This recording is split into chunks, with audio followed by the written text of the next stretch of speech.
Edmonton Sports Talk. My God, I loved it. My name's Jay Milne. #Blue. Our sports update deliverer, the Coon. I'm Zachary Kubish, and you're up today. You know what, Reid? You might be on to something. All right, here's what's going on in the Nasty Cup.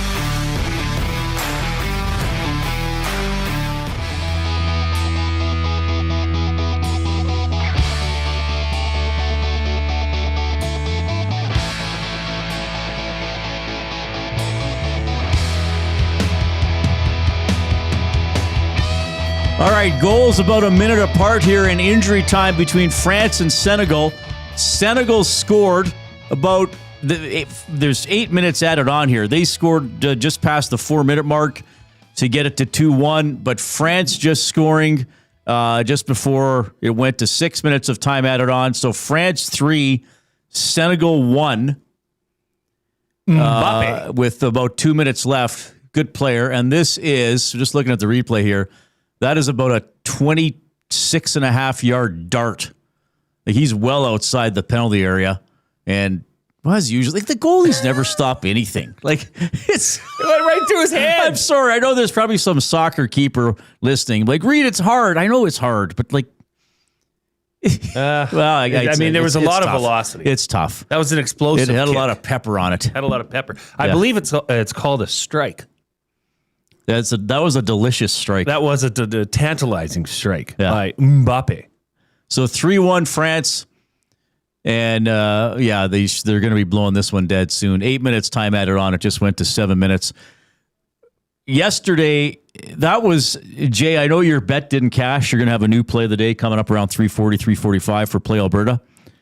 That game between New Zealand and Iran was highly entertaining.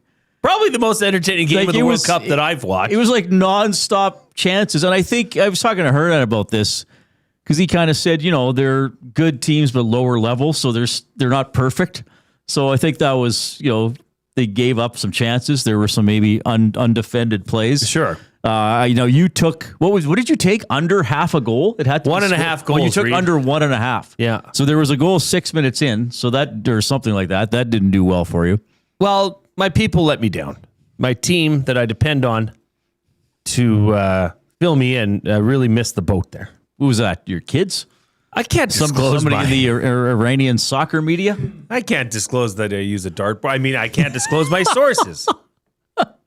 Duck Dad in the Nasty Chat says the Senegal goalie does have 5 stops this game, so saves are possible. I know, I'm just being sarcastic. Because sometimes they will make a really tough save, and then there's a ball that seems like, they'll get that one for sure. But that was a great strike. So France up 3-1. Did they call it? No, the clock's still running. But they're showing a replay of the goal from a very high angle. Yeah, that's a third of the way down the field. That was a strike. That's quite a shot. So 3 more games coming up today. It's been, I've enjoyed, games all day. Whether soccer is my favorite sport or not, it's a pretty good sport. This is an awesome tournament, and it's cool that, it turned the TV on between noon and midnight. You're better than 50-50. Even if you don't know the schedule, you're better than 50-50. There'll be a game on. Sure. What'd you say the last one's at 10 Mountain today? Tonight, yeah. I mean, hey, if you're a night owl, I like the late games. Then that's, you're loving life right now.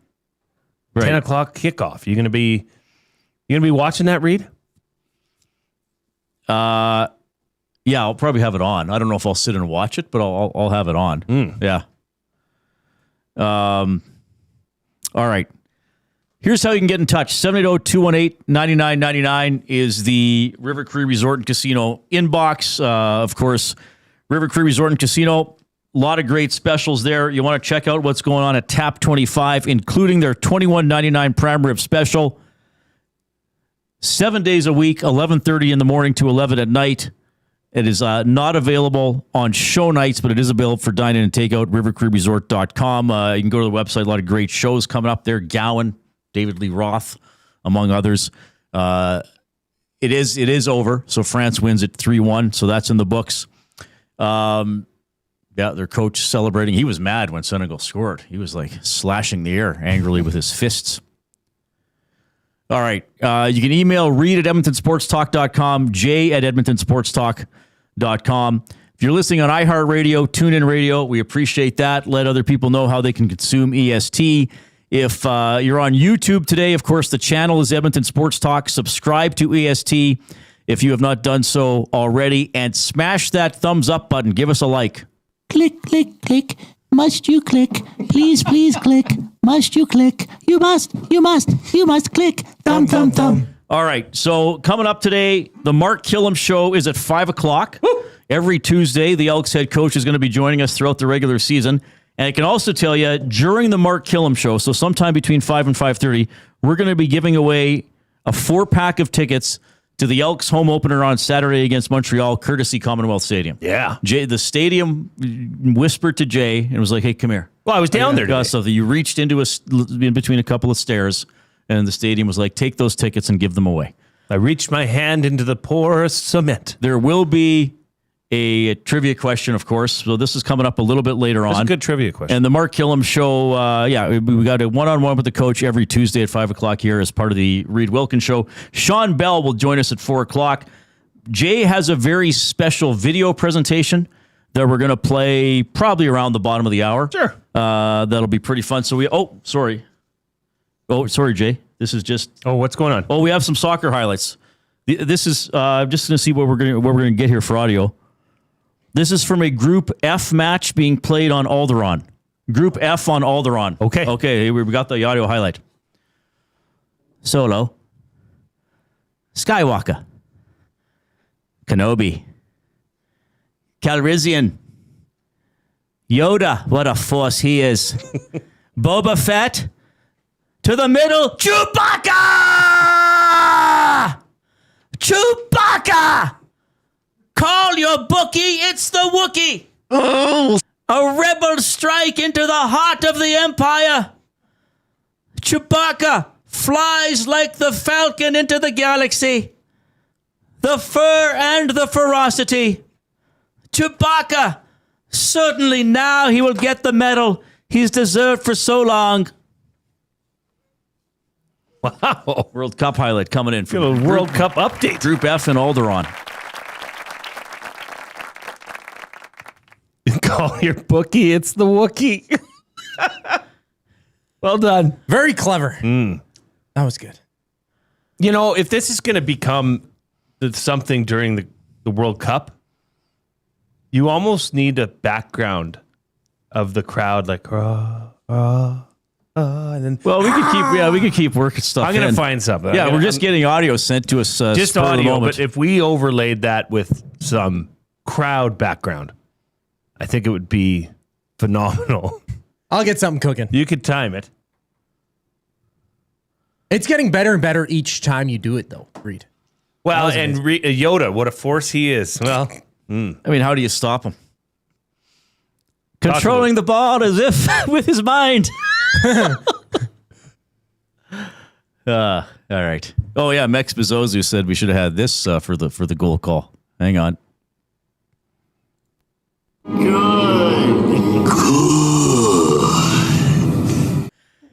And has that shot made it? It is in Emperor Palpatine. he's the ref. Sideline reporter. Yeah, he's the ref. He's the ref. Yeah. Gives out a lot of red cards, though. Yeah, it just shocks you. People are asking for you to do that in Darth Vader voice. Okay, everybody. I love doing stuff, but I don't. Darth Vader doing soccer play-by-play? That wouldn't be very exciting. I can't even. How does he talk? Solo.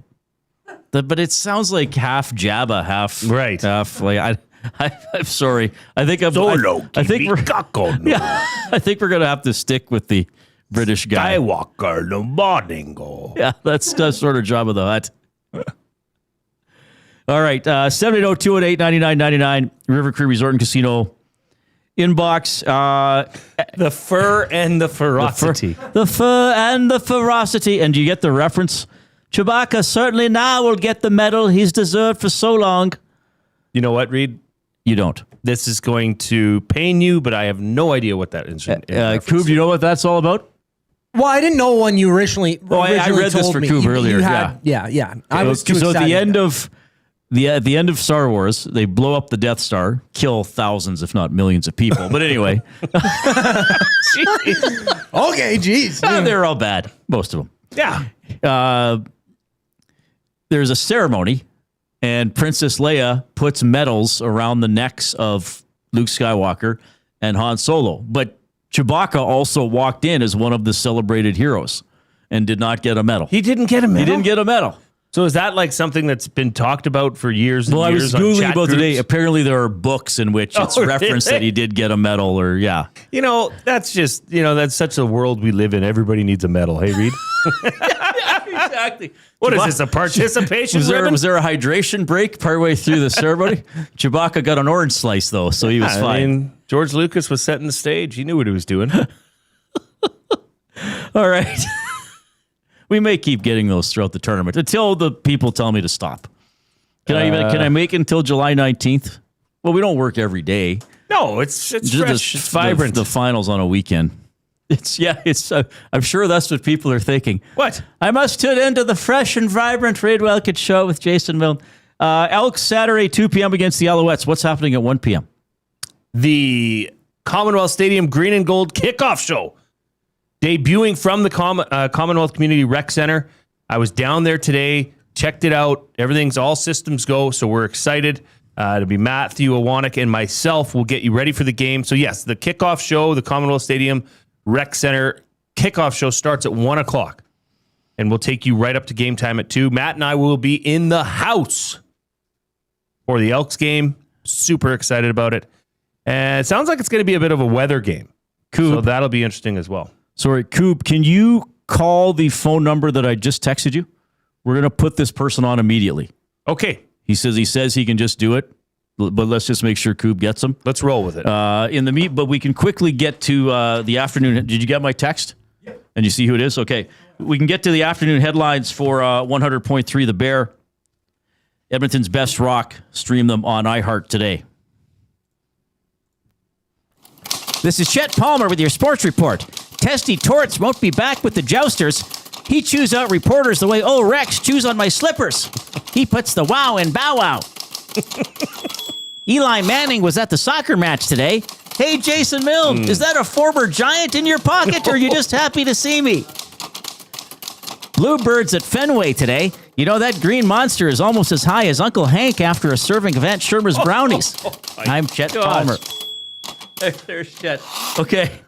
We're doing an audible here. Now, this gentleman is all over the World Cup and the Canadian World Cup team. Of course, he's with TSN. He's going to join us for a few minutes here on the Oil Country Towing Hotline. Matthew Scianitti is checking in. Matthew, thanks for doing this on incredibly short notice.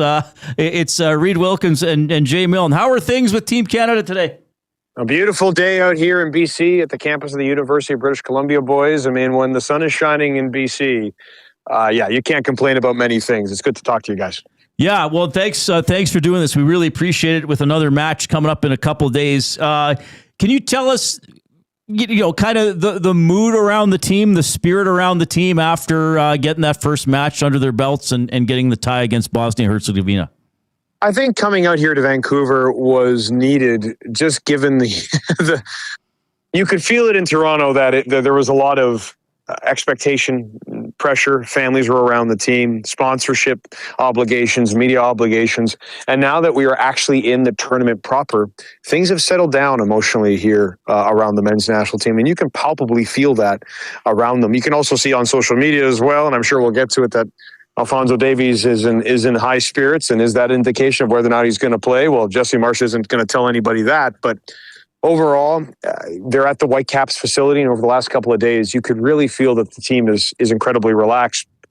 And it's a good thing, too, because yet again, we are approaching another, and you could probably trademark and hashtag this and register it for the next few weeks, because every game going forward is the biggest game in the history of the Canadian men's national team, and especially this one against Qatar. They get a result here. They score some goals. And it is not out of the realm of possibility. They should be absolutely considered favorites going into this game.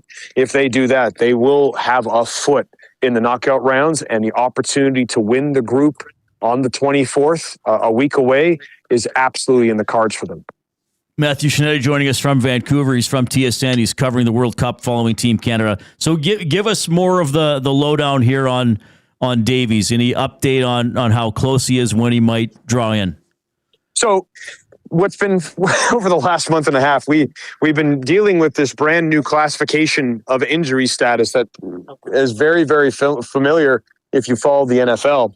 And so there's been modified, there's been return to play. Well, today, curiously, Canada Soccer provided no update on Alphonso Davies.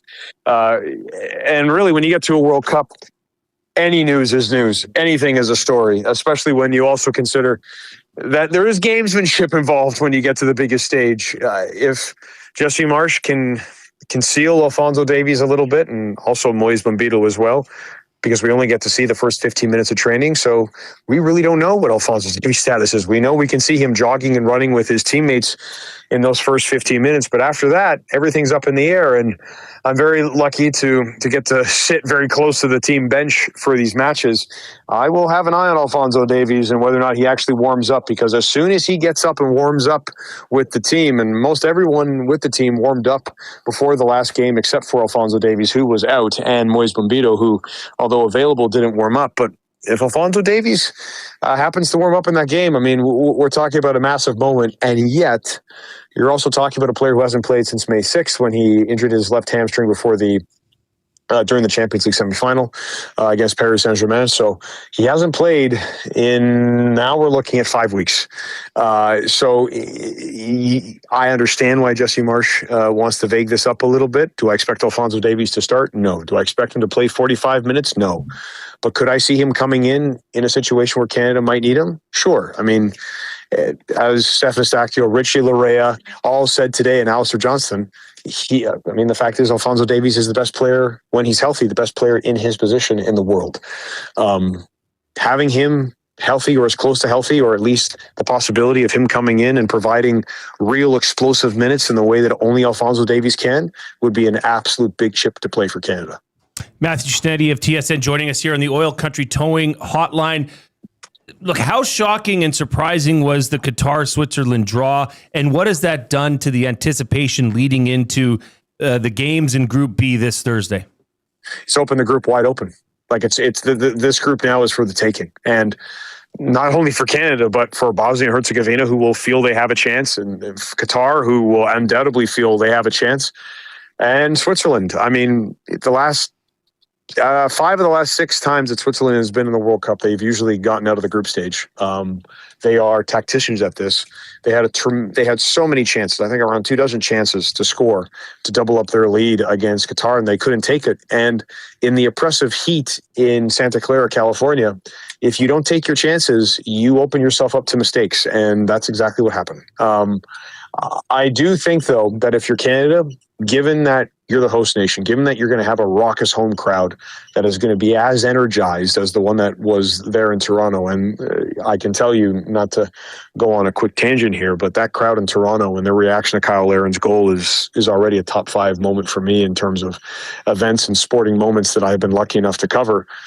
But this group, if that's what makes this, I say it and I'll keep repeating myself, that's what makes this game the next biggest game for the Canadian men's national team. They have an opportunity to get 4 points in this group. If they score multiple goals, they can go ahead and put themselves, when you talk about all those tiebreakers in terms of goals scored and goal differential, not only for obviously winning the group, but just qualifying. This is a tremendous opportunity for Canada that they cannot pass up.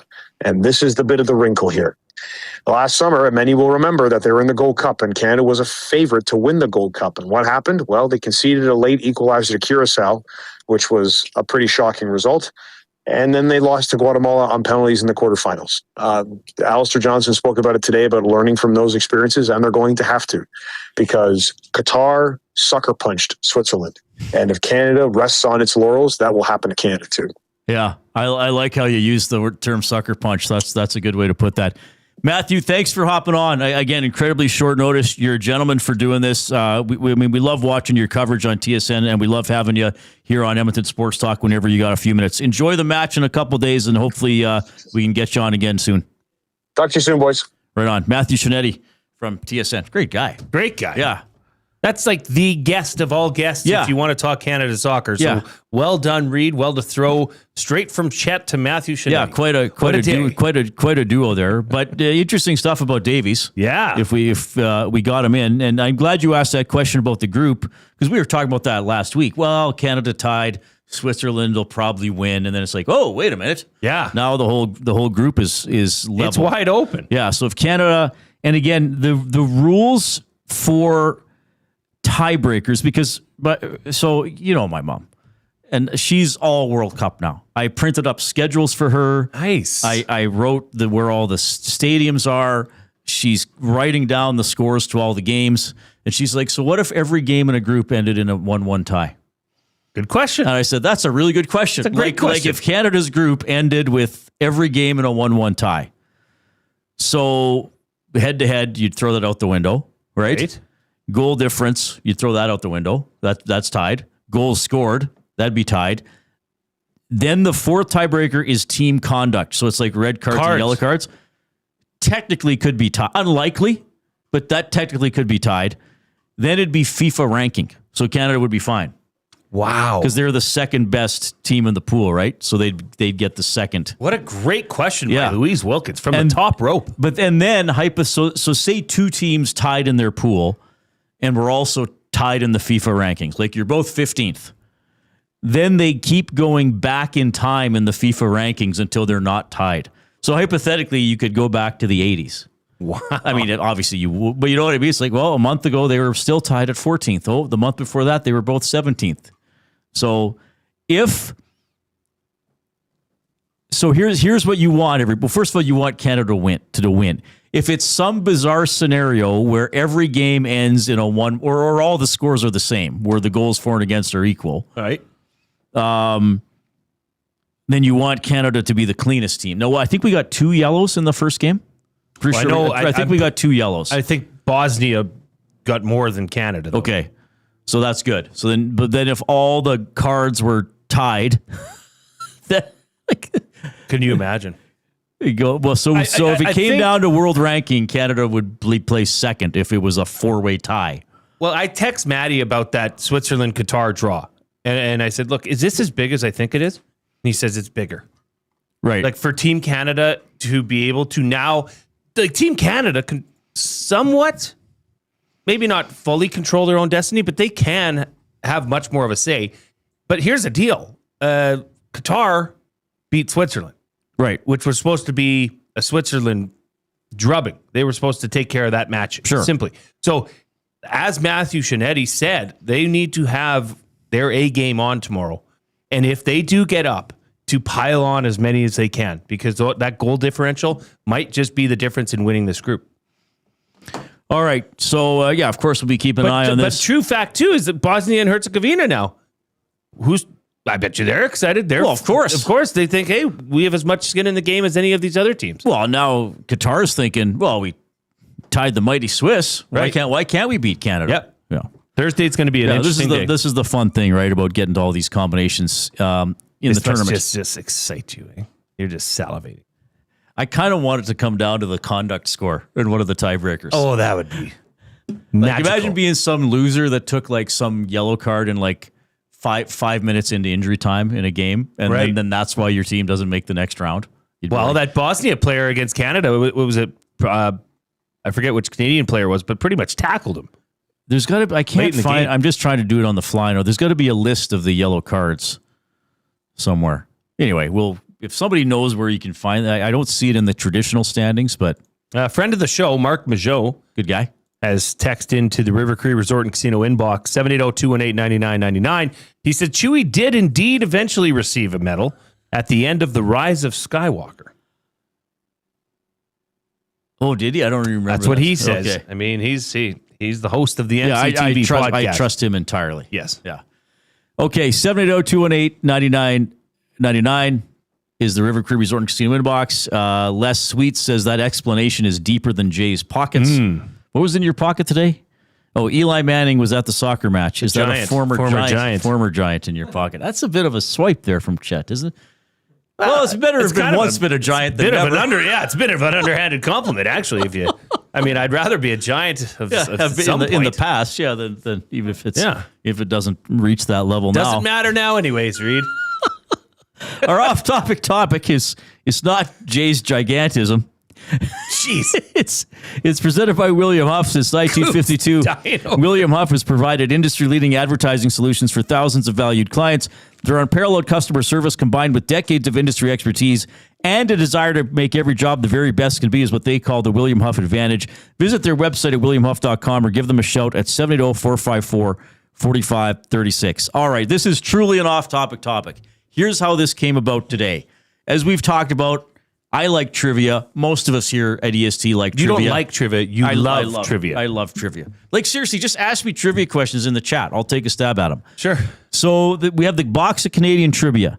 So the question today, and Koob was quizzing me. Oh, by the way, you know what the literature question was or the arts question was? Who wrote The Handmaid's Tale? Because Jay and I sometimes will ask questions of each other, and whenever there's a book, we just say Margaret Atwood. Yeah. So today, it actually was Margaret Atwood. So anyway, the question was, what two animals appear on Canada's coat of arms?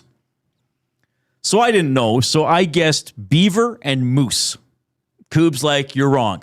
And Koob says, you're going to think I'm joking when I tell you what the animals are. What did I say? I said, because you said a horned animal, so I said an elk. Right, and then did I you said say a- beaver before that, or Dusty was there? One of you guys said beaver, or Wannick did it too. Or a deer. Yeah. So Koob's like, you're not joking. Koob's like, I'm not joking. Here's the actual answer: a lion and a unicorn. So our off-topic topic: what two animals would appear on EST's coat of arms? There it is. There's our coat of arms. There's the Canadian. If you're on YouTube, sorry, Koob, I forgot you were putting that up because I'm an irresponsible host. So Koob's put Canada's coat of arms. So, hey, Jay, guess what? I have so many tabs open, I can't find the one I'm looking for. The English lion and a lion unicorn. stands on the viewer's left and holds a gold-pointed silver lance flying the Royal Union flag. The Scottish unicorn has a gold horn, a gold mane, gold hooves, and around its neck, a gold-chained coronet of crosses and fleur-de-lis.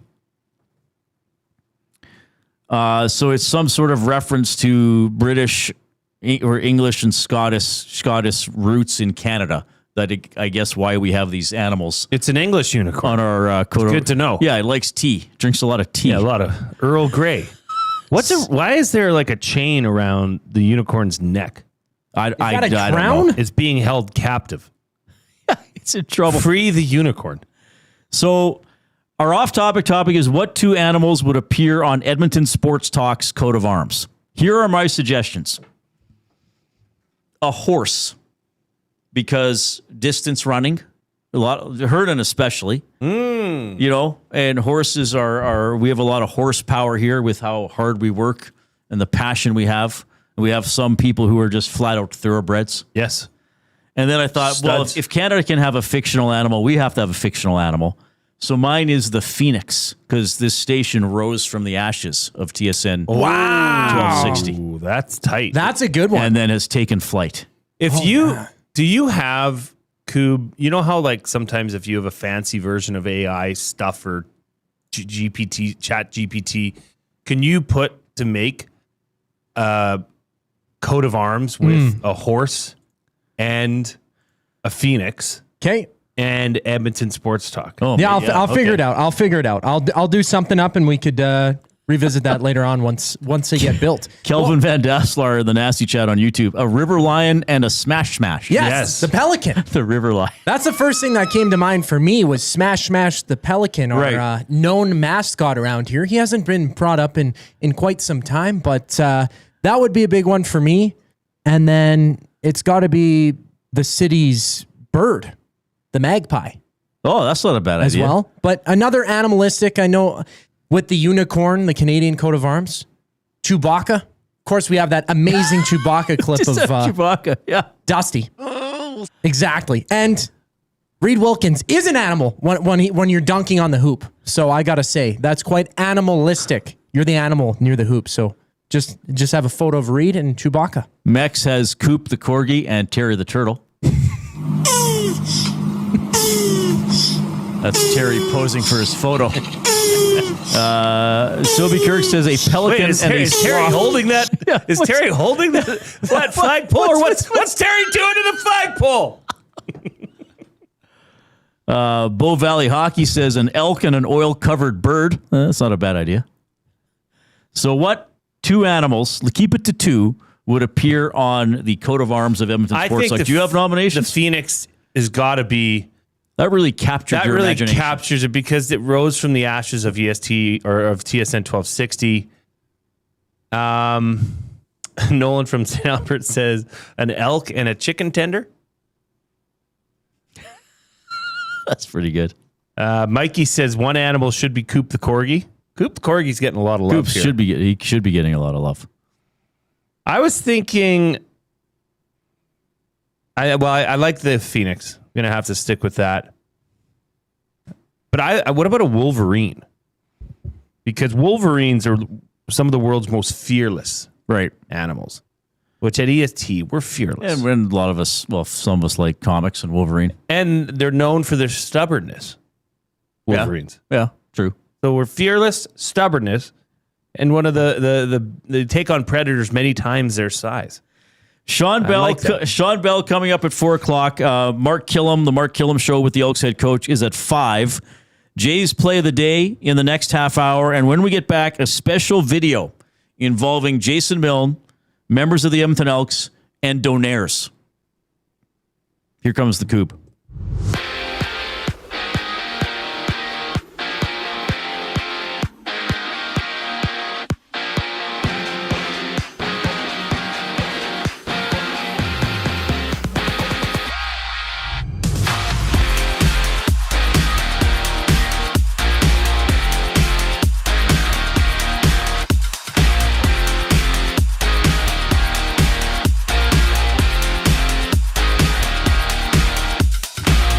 The Avalanche and Predators have made a deal. Ross Colton and goaltender Isaac Posh off to Nashville in exchange for Magnus Krona and 2 third-round picks. One for this year and the other for 2027. Vegas, they've announced that John Tortorella is out as the team's head coach for next season. The 67-year-old posted an overall record of 21-8-1 with the Golden Knights. For the Elks, they've added 2 offensive linemen, 25-year-old national John Boss and American Joe Cooper. Boss won the Grey Cup with the Argos in 2024, while 6'7" Cooper spent the past 4 years with Slippery Rock University in NCAA Division II. Today's World Cup schedule, 4 matches. France beat Senegal 3-1 out east, and coming up at 4:00, Iraq and Norway kick off before Algeria challenges Argentina at 7. Baseball action, Toronto-Boston open a 3-game set, 4:45 first pitch. Dylan Cease starts for the Jays, Peyton Tolley for the Red Sox, and out in Wenatchee, the Riverhawks challenge the Apple Sox for the first of 4 total games. Listen to the full contest on any of ESC's audio streams. First pitch scheduled just after 7:30. This Sports Update is brought to you by Say the Reid Sport Medicine. Connor McDavid's got a team of specialists, and you've got a bag of frozen peas. Get the same locker room approach that's trusted by the best in the game. Call them at 780-460-9977 or visit their website at saythereidsportmed.ca to book an appointment today. Elks and donairs. Find out next. Stay tuned to the Reid Wilkins Show here on Edmonton Sports Talk. I'm Zachary Kubish, keeping you up to date. 2 guys and a goalie. There is no way the Oilers come out on top of a Darnell Nurse trade. Hire it or fire it. Fire it. There's always a way. I think you need some NBA thinking. Make this some sort of, has to be at least a 3-way in some respect. You need multiple teams involved to maximize this and create something that benefits your team, I think. 2 guys and a goalie, presented by GS Construction. Tuesday and Thursday afternoons at noon, only on Edmonton Sports Talk. Your clear choice for Edmonton sports. We have what you're looking for. GD Liquidators is Edmonton's one-stop shop for new and used warehouse, office, and industrial items since 1987. You'll find what you want when you want it. Give us a call, visit us in store, or check out the monthly auctions at gdliquidators.com. 100% Canadian owned and operated. We have what you are looking for. GD Liquidators. Celebrating the 40th anniversary of its groundbreaking release, Strange Animal. River Cree Resort and Casino and K97 proudly present a very special evening with Gowan, live playing his chart-topping classics from this iconic 80s album and more. Gowan's Strange Animal 40th Anniversary Tour, July 2nd in the venue. Tickets at rivercreeresort.com. River Cree Resort and Casino. Excitement. Bet on it. GCL Diesel has been serving oil country since 1972. From diesel cars to SUVs to pickups. From farm tractors to school buses to a big rig. From diesel generators to forklifts, GCL can test, troubleshoot, and repair all diesel fuel system components. Whether it's injectors, pumps, turbos, filters, or additive, GCL has the parts you need to keep your diesel running the way it should. For genuine diesel parts at wholesale prices, visit GCL Diesel in the West End or online at gcldiesel.com. GCL Diesel. Diesel understood. The Canadian Brewhouse has a happy hour for any scenario. You finished work early? Happy hour. You finished work because you accidentally hit reply all to the entire company? Big happy hour. Your boss said, great job. Happy hour. Your boss said, per my last email. Ugh, emergency happy hour. You finally closed the big deal. Happy hour. With a huge selection of ice-cold drinks and great food, the Canadian Brewhouse has a happy hour for whatever just happened at work. The Canadian Brewhouse. Your day just got happier. When you bet with Play Alberta, you give back to Alberta. That's because it's the only app in the province that puts all revenue directly back into supporting programs and services that Albertans rely on every day. So next time you place a wager on your favorite team, know that you're also making a difference across the province through Alberta's General Revenue Fund. Visit playalberta.ca/EST to learn more. That's playalberta.ca/EST. Must be 18 plus. If you gamble, use your game sense. Must you click? Click.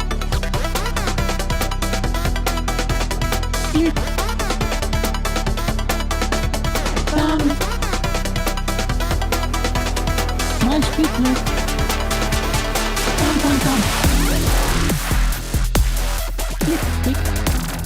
Thanks a lot for joining us this afternoon. Good to have Matthew Scianitti checking in. He's with Team Canada in Vancouver. So can't rule out Davies making an appearance tomorrow. That'd be something. So Certainly we'll see how it goes. Add more optimism to it than anything we've heard thus far. Portions of this hour, of course, presented by Commonwealth Stadium. Here's what I can tell you. The inaugural World Rugby Nations Cup, bringing world-class rugby back to Edmonton over 2 thrilling weekends this July at Clark Stadium. Canada will begin the tour against Spain July 4th. Then the following weekend, July 11th, you got a doubleheader. Tonga arriving in Edmonton to take on Spain, and Canada will play Portugal in the second match of the day. Tickets at Ticketmaster.ca. And remember, later on today between 5 and 5:30, we're going to give away a 4-pack of tickets, courtesy Commonwealth Stadium, to the Edmonton Elks home opener Saturday at 2 p.m. against the Montreal Alouettes. Speaking of the Elks and Commonwealth Stadium, Mr. Milne. Mm-hmm. Well, last week on the Hangout, we were fortunate enough to have Elks lineman Jordan Murray and defensive lineman Malik Carney on, and they were wonderful. If you didn't get a chance to watch it, I would definitely follow back and check it out. But it came up that they didn't even know what a donair was. Right. And they were quite excited about it. So this is the creation from that little discussion on the Hangout.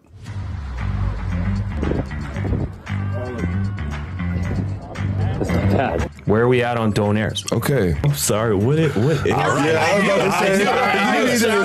and I'll bring you guys 2 donairs. Okay. What's up, nasties? Blue Guy here, coming to you live from Queen Donair. You can see it there. Why am I at Queen Donair? Well, last week on the Hangout, we had Elks lineman Jordan Murray. We had Elks D lineman Malik Carney. They expressed that they had never had a donair. So we got our donairs, and we'll take this to the big boys down at, they're at Clark Stadium today. Got some donairs for you, big boy. Elks offensive tackle Jordan Murray. This is a This is the first donair for you, Jordan? Yes, first one. First donair. First okay. donair. How you feeling about it? Like, where are we at right now? Honestly, I'm starving. So, Good timing. It smells good. One bite, just give like a, or however, you can finish the damn thing. It doesn't matter. All right, let's go. We'll go through 0 to 10.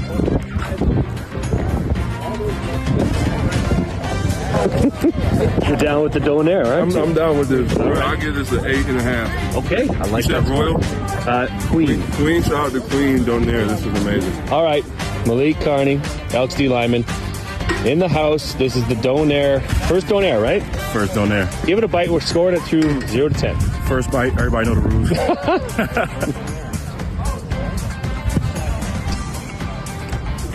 Sweet. With a little hint of savory. Yeah. A lot of flavors combining right now. I'm going to go 6.5. Oh, okay. All right. All right. That was fun. Back here at ESTHQ. And I had a lot of players asking me, when can I get my donair? Even head coach Mark Kilam wants to get in on the action. So I think we might have something here. We can call it Elks on donairs. I don't know. We'll see. But next up, Justin Rankin, Javon Leake. They've put in their orders. See you next time. Oh, that was great, buddy. Yeah, it's fantastic. It was a great experience. Shout out to Queen Donair. The owner, Jean, was there. Yeah, he was grilling up donairs. And, you know, he seemed like an older fella. So I was like, are you the owner? And he says, yeah. So I told him all about EST, told him what we're doing. And he says, no way I'm charging you for this. Like, if you're bringing these to Elks players, wonderful man, met his daughter, who's also a part of the business. It was really fantastic. And then just the reaction. It wasn't just the players. Like there was a group forming around me giving these guys donairs. Right. Players wondering what's going on here. What are they eating? So Justin Rankin and Javon Leake were standing there watching the whole time. Yeah. And I said after, I'm like, you guys want in on this? They're like, yeah, heck yeah, we do. So they gave me their orders. I've got them. So we're gonna try this out. Maybe every Tuesday we'll drop a new donair video. That was awesome. And Mark Kilam was there, and he said Queen Donair is his place. Oh, so we'll be able to ask him about that at 5. We must. Yeah. So neither Murray nor Carney had a donair before. No. But now maybe Carney's just a harder grader.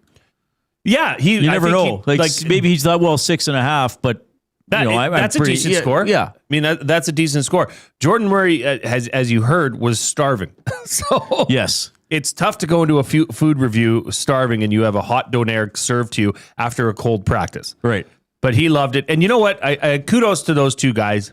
Reid, they both walked up to me. Hey, Jay, how you doing? Shook my hand. Like just all class, pure class. And I would like to do stuff like this because for the fans, you get to see a different side of these. You know, Jordan Murray's 6'8". Yeah. He's 300 and some pounds. He's a giant human being, but he's one of the nicest guys that I've had the pleasure of meeting. And you know, just to show some of, you know, who they are. Right. So hopefully we can continue doing this. It was funny. The head therapist. Yeah. For the Edmonton Elks, Brian Cheeseman. Yeah. The communications guy there, Mike Arcuri, who's great guy, always sets us up with Elks and whatnot. He told me, he says, hey, Cheese has a beef with you. Uh-oh. I said, oh, what did I do? Now? Yeah. So I said, Cheese, what's up? What did I do? He said, you didn't tell him about the best place on the north side, which now I've forgotten. So I'm going to have to follow up. But he said was there a Richards on the north side that's wasn't popular? Richards. It wasn't was Richards. Like Fat Eddie's or something? Okay. Maybe it was Eddie's? I'm not sure. I'm not a big donair guy myself, so it's interesting to me to hear all the talk about it, but that's pretty cool. That was an awesome video. We may run that again if you missed it. We do have Mark Kilam coming up at 5 o'clock, the Mark Kilam Show, presented by the Elks every Tuesday at 5 here on EST. We will give away a 4-pack of tickets to the Elks home opener. Oh, Koob, do you want to quickly, we'll show this twice, but Koob got a coat of arms made. Oh, wow. For EST with my suggestion of the horse and the phoenix as the animal. Though we'd have to tweak that, but it's got, I guess, Oilers colors and some of our colors. And I think something that's supposed to look a little bit like Rogers Place. This would have to be tweaked a little bit. Was this our friends at AI that made this? Yes, our friends at AI. Yeah. Yes. All right. Maybe we could get a real artist to make it, a real human. No, I mean, it's close. That's what AI should be for. Just generate just a some bit of an ideas. idea. Yeah, exactly. not the full thing. What's Okay. up with the horse's one hoof? Looks like is it's it turned a little into deformed? a chicken hand or a chicken foot. That's funny. Well, it is AI. What can you expect? I like that. 780-218-9999 is the River Cree Resort and Casino inbox. We are in the Canadian Brewhouse studio. The wing flavor of the month. Hey, time's ticking to try it. You just got a couple weeks left. Maui pineapple. It's delicious. Flame grilled wings. Well, they're delicious. Flame grilled wings tossed in a sweet tropical Maui pineapple sauce. Get them while they're hot for a limited time at the Canadian Brewhouse. All right. Jay's play of the day when we get back. And at the top of the hour, Shawn Belle. Here's the coop.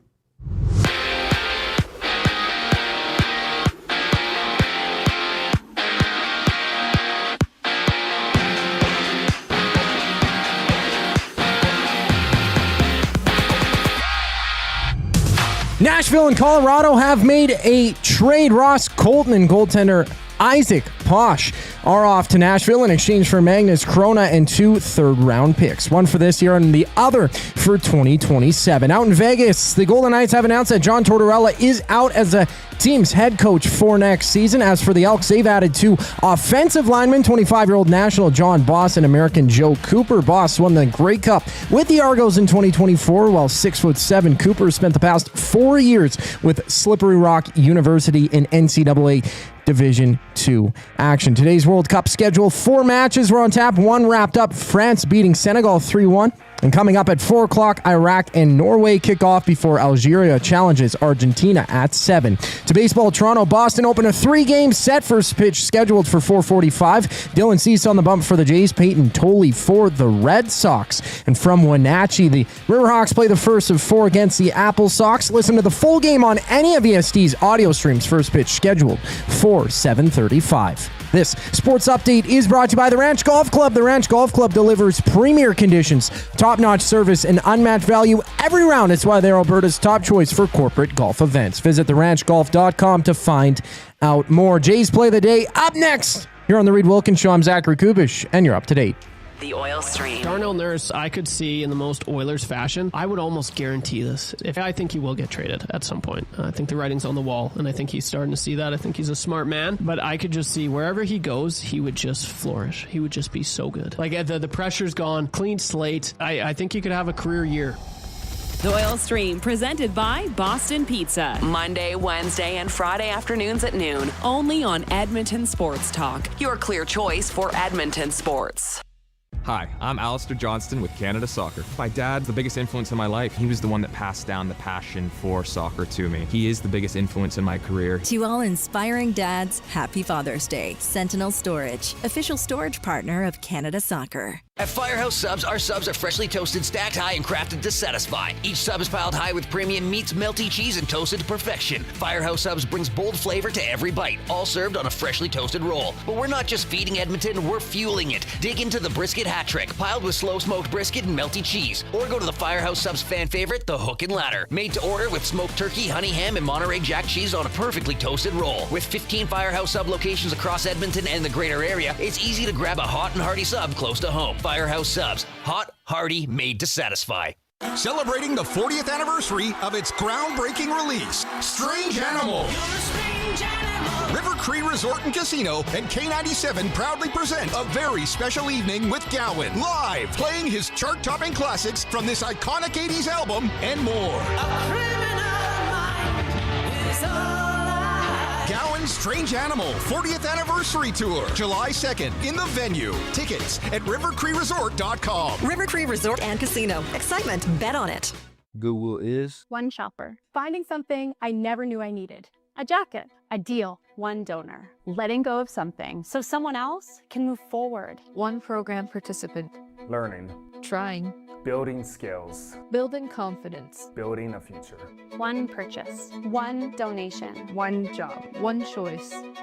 Goodwill is the power of one, the power of one, the power of one, the power of one. Goodwill Industries of Alberta. It all starts with one. Somewhere, someone is sitting on a patio that is literally part of the parking lot. They're hot, uncomfortable, and bored. Do not be that person. The Canadian Brewhouse has a rooftop, real turf, misters, fire tables, patio games, big screens, and zero reason to be bored. This summer, your standards are higher than a parking lot, and you know it. The Canadian Brewhouse, Canada's best patios. Looking for flooring? Paramount Flooring has it all. Sales, service, and expert installation. With options for every style and budget, open 7 days a week. We've got you covered. Quick delivery and in-stock deals. Plus, EST listeners get 10% off. Visit ParamountFlooring.ca today.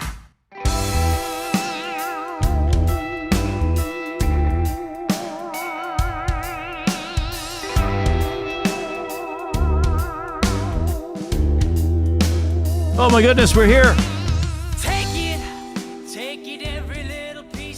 Thanks a lot for joining us this afternoon. Mark Kilam Show with the Elks head coach coming up at 5 o'clock.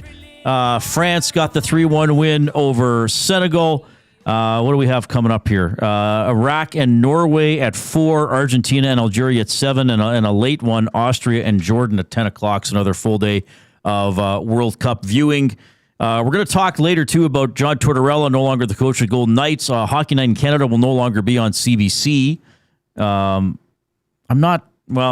save that chat for a little bit later on. Let's get to this. It's Jay, it's play, he's Jay, it's today. It's Jay's play of the day. It's Jay's play of the day. Jay's play of the day. All right, and of course, as always, it is presented by Play Alberta. When you bet with Play Alberta, you give back to Alberta. That's because it's the only app in the province that puts all revenue directly back into supporting programs and services that Albertans rely on every day. Next time you place a wager on your favorite team, know that you're also making a difference across the province through Alberta's General Revenue Fund. Visit playalberta.ca/EST to learn more. That's playalberta.ca/EST. You have to be 18 and older to play. And if you gamble, use your game sense. Okay, so last night's play of the day didn't go that well. Like I said, my team let me down. I have 7 people on the team that handle the research and development, and they put together sharp plays. That wasn't so sharp last night, but we're going to rebound tonight. Right. So if you want to get in on Jay's play of the day today, you got to get after it soon. And Reid, I'm just going to say, I did, you were part of the team today. Was I? We discussed this. Okay. Well, we looked at some Dylan Cease stats. Okay. Yep. That suggested that this could happen. So we went with Blue Jays -1.5. So to win by 2 or more runs. And Dylan Cease to have 7 or more strikeouts. Right. Plus 230. That's a decent number. Okay. So head on over to playalberta.ca, click on sports, click on EST specials, and you will see Jay's play of the day. Blue Jays -1.5, Dylan Cease 7+ strikeouts, boosted to plus 230. And Reid, always remember to use your game sense. All right. Now I have enjoyed watching Dylan Cease pitch for the Blue Jays. I will start with his first appearance of the season and go up until now. Here is Dylan Cease strikeouts per game. I'm not even going to give you how many innings he pitched. Here's his strikeouts per game. 12, 6, 8, 6, 12, 5, 7, 10, 9, 9, 8, 11. Okay. He strikes people out. He strikes them out. What you're saying 7 or more? Yep. Should be able to do that in his sleep. So Dylan Cease, we'll go back to the page here, has had 12 starts. He has struck out 7 or more batters 9 times, 9 of his 12. So that's a 75% chance that that's going to hit. Well, and if he's striking out that many batters, right, the likelihood of the Blue Jays playing better, or at least they're limiting. Right. It's the Red Sox to less runs. I mean, -1.5 goes along with Cease at 7 or more strikeouts. So I like it. Appreciate the assist on that one. Well, let's hope it comes through. And that game's, 4:45? We'll be able to watch that on this TV, World Cup on that TV. Wow. How lucky are we? Well, it's Tuesday, June 16th. We got a double duty sports. How many times did you have 2 sporting events going at the furniture store? Never. Not once. Yeah, you're blessed. I am You're blessed. #blessed. I believe it's blessed. It is. Oh, Papa Homer, you are so learned. Learned, son. It's pronounced learned. Yes, there you go. Very All right, good. that's Jay's play of the day. It's Jay, it's play, he's Jay, it's today. It's Jay's play of the day. It's Jay's play of the day. Jay's play of the day. All right, playalberta.ca, the Play Alberta app. What do you think of Tortorella not returning to the Vegas Golden Knights? Not surprised, are you? I could have seen it either way, I guess. Yeah, I don't know. That's kind of a boring answer, but No, but okay, so let's say, what if they did win the Stanley Cup? And then would they have announced this as well? Well, maybe then he's just like, hey, thanks everybody. Well, it could have been the agreement where both parties said, yeah, I'll do this, but that's it. It could have been more John maybe it was Tortorella. already ahead of time. He's saying, look, I'll do this, but I don't want to come back again. Right. Yeah, that could have been the case too. Because I don't get the sense he wants to. I don't know. He's been back and forth and done this a couple times where he's media, then coaching, then media, then I don't know that he wants to take on a full season. Right. He's quite happy being the stopgap. And hey, the boys need a bit of energy. Can you inject it? Sure, I'm the man for the job for 2 months. And then bye-bye. Right. That may have been his call. 780-218-9999 is the River Cree Resort and Casino inbox. Don't forget about the River Cree mobile app. It's free to download. You can get exclusive offers and promotions, get show tickets, make reservations for hotel rooms and restaurants. It is safe, secure, and it is easy to use. rivercreeresort.com. All right, Mark Kilam coming up at 5. Our buddy Shawn Belle from Hello Hockey when we get back. The Lock Shop. Canadian Football League, which is off to a tremendous start. Dude, the games have been awesome. It's crazy. It's really good. This was the first time since week 6 of 1995 that 4 quarterbacks threw for over 400 yards in a week. And then, as I pointed out, the other 2 quarterbacks who were playing that didn't, Bo Levi Mitchell had a perfect quarterback passer rating, and the other guy was Nathan Rourke. The Lock Shop, weekday mornings at 11, only on Edmonton Sports Talk, your clear choice for Edmonton sports. You've always known GCL Diesel as the experts in diesel fuel systems, but did you know that GCL is also your source for turbochargers and turbo repair? As a turbo supplier for Garrett, Borg Warner, and Wholesat, GCL can provide genuine original equipment turbos at wholesale prices. Whether it's diesel, gas, natural gas, or performance, we can provide you with the turbo or custom repair you require. Turbo questions? We've got turbo answers. Visit us in the West End or online at GCLDiesel.com. GCL Diesel, turbochargers, understood. Looking for a delicious meal without the hassle? Head to Pasta Pantry in Sherwood Park, your home of the game day meal. From handcrafted fresh pasta with rich homemade sauces to ready-to-heat family meals, Pasta Pantry brings authentic Italian flavor straight to your table. For over 30 years, Pasta Pantry has served hot, delicious comfort food made right in our kitchen. We do it fast so you can slow down. Visit Pasta Pantry in Sherwood Park today and taste the difference fresh makes. Pasta Pantry, real food, real fast, real good. Worksite ready, Western tough. Lamley's Workwear is calling all tradespeople, oil and gas crews, construction workers, farmers, and hard-working Canadians. Built for the job with quality craftsmanship, job site protection, and cowboy-worthy durability. Trusted brands like Airy at Work and Wrangler Rigs, designed for performance and all-day comfort on the toughest sites. No matter the season, Lamley's has the workwear you need. Shop the full range now at lamleys.com/work. LAMMLES. Time for a new career in 2026? Or maybe your kid is still pondering their path. Good news! Weiss Johnson is hiring. It's Dennis, and not only are we hiring for heating and air conditioning, we're also looking for experienced plumbers and gas fitters. With the growth in residential development, there's no shortage of opportunities at Weiss Johnson. Choose your path with us. Learn from one of the industry leaders, and we will grow together. Receive great benefits and school reimbursement as well. Visit weiss-johnson.com today. There's one game that kicks off summer. Elks football is back, and the best way to experience the home opener is being there when it happens. For every catch, every tackle, every touchdown, hear the roar of the crowd that's been waiting for this moment. Elks, Alouettes at Play Alberta Field at Commonwealth Stadium, June 20th. Presented by James H. Brown, Alberta Injury Lawyers. Lock in your tickets for the home opener now before they're gone at goelks.com/tickets. Edmonton Elks, our city, our year. You've heard the name, but what does it mean? For over 66 years, William Huff Advertising has supplied signage from screen printing to digital to LED with design, production, and install in-house. It's a one-stop shop for all your signage needs. Edmonton owned and operated, William Huff has been trusted by the biggest companies and teams in the City of Champions and many others across the country to do the job. If you're looking for a way to get the word out about your company or event, they are the answer. Go to www.williamhuff.com. Their results speak for themselves.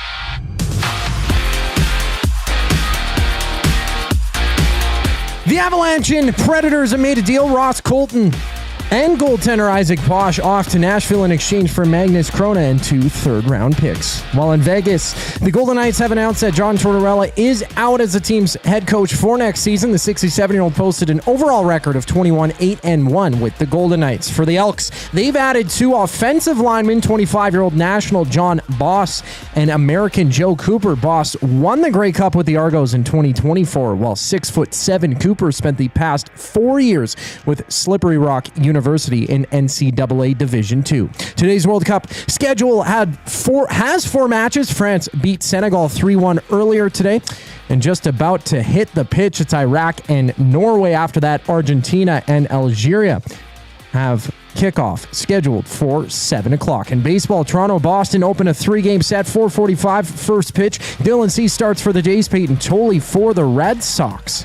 And from Wenatchee, the Riverhawks played the first of 4 against the Apple Sox. Listen to the full game on any of ESC's audio streams. First pitch just after 7:30. I'm Zachary Kubish. That was your sports update. Hour 2, the Reid Wilkins Show, starts right now.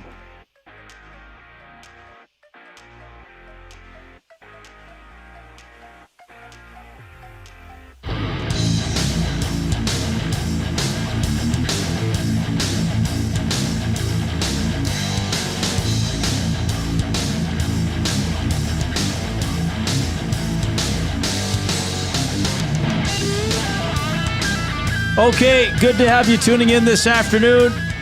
Jason Milne, Reid Wilkins, we are with you 3 to 6 p.m. every weekday here on Edmonton Sports Talk. Elks, Alouettes, home opener for the Elks. Saturday at 2, Mr. Milne and Matthew Awanek will have the Commonwealth Stadium Green and Gold kickoff show at 1 o'clock. They're on after the game for the post-game show as well.